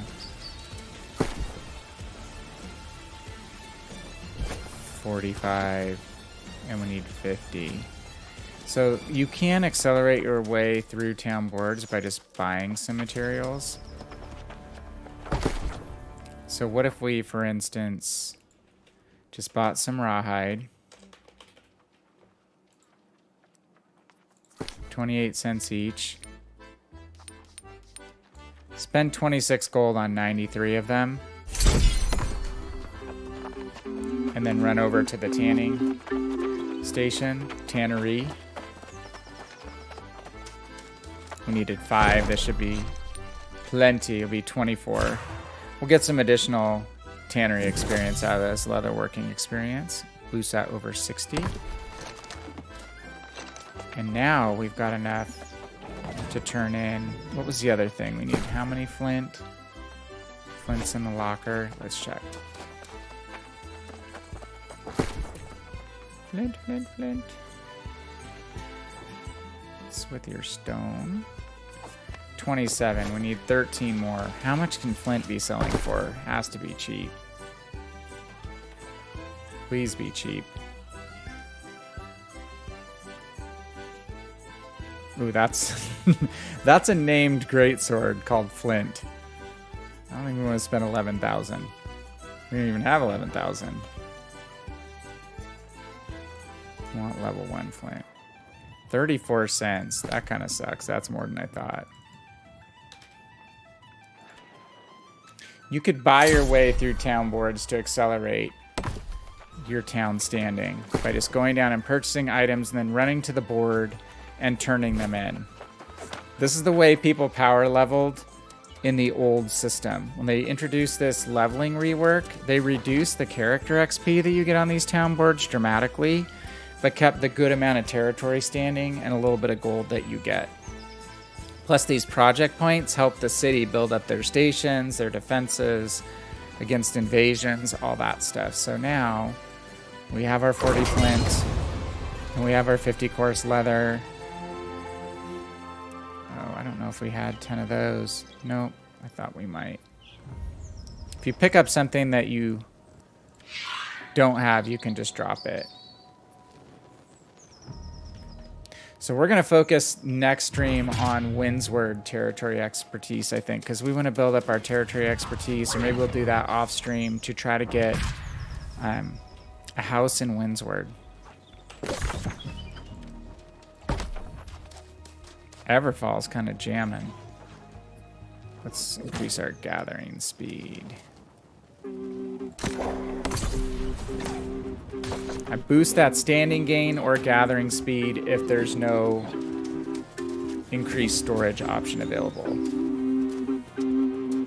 Everfall's not a bad place to put a house either. The crafting layout is pretty good. It's centrally located. What I don't like about it versus Windsward is it doesn't have a water source other than the well. So if you're doing Arcana crafting, having the river in Windsward allows you to load up on water. You need water to make your basic alkahest that is the base for all of your potions. So, okay. So now, what's our progress? We went from level 29 to 33. We can buff these up again.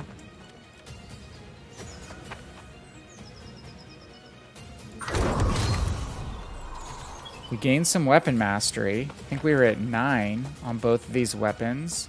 Gained a full level. They're already at level 10. They're halfway to 20 points. I'm going to keep working this left side to try to get this filled out to unlock Unrelenting Onslaught. So let's pick another skill that we want. Let's put the first attack applies disease on Skyward Slash. Let's fully kit out that ability. Once we apply 2 more on this side, we'll be able to unlock this skill after that. This is awesome. Greatsword has 10 points. Spear has 10 points. We did do a little bit of work on sword and shield and hatchet, but that's all we've done. Really focused in on these 2 weapons. Trade skills, I think we started at mining of about 45. We went up to 55. We want to get that to 100 along with logging as soon as possible.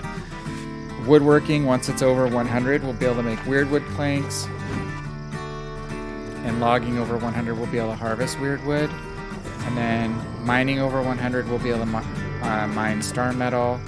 And smelting at 100, we'll be able to make star metal ingots. So make good progress on those key skills. I really like to get this gathering stuff to 100 as fast as I can, and then the comparable refining skill along with it.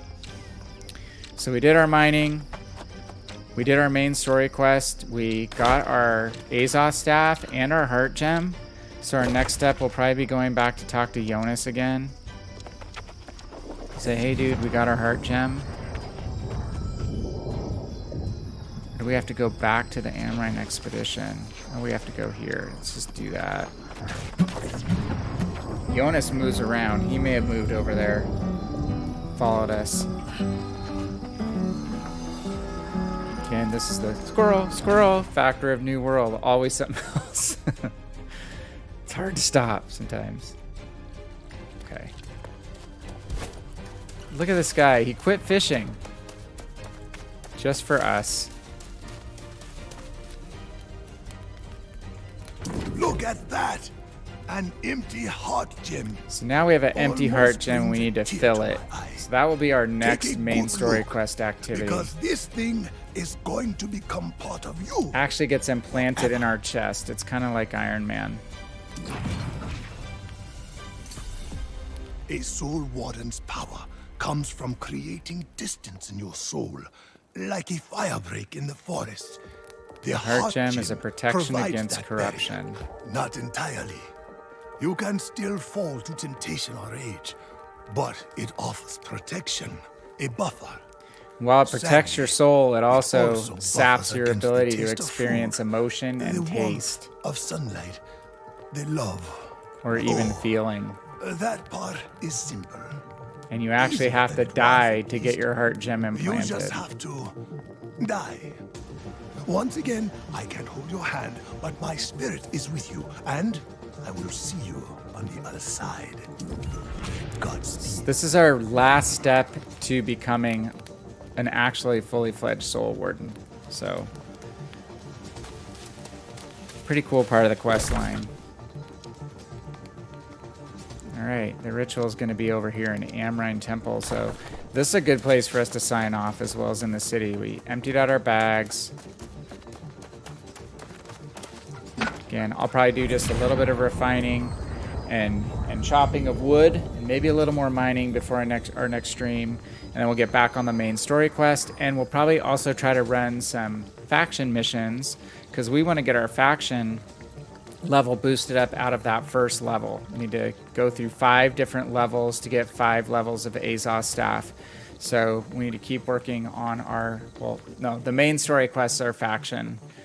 Our Azoth staff. Progression from 1 to 5. The faction levels allow us to unlock more and more cool stuff in the faction store. All right, that is it. I think we've come to the end. Bussy, if you're still there, ya boy, good luck with World Cup. If I don't talk to you before England kicks off in the World Cup, I'm assuming you're supporting them. And I hope the rest of you have a great weekend. I don't know if I'll be back on this weekend or not, but I'll be trying to get at least another YouTube video out pretty soon. So one way or another from the Aeternum Academy, we will run into one another. So thank you so much if you came by or catch us on video on demand. Appreciate it, and we will talk to you soon. I am VannKraken, and I am out.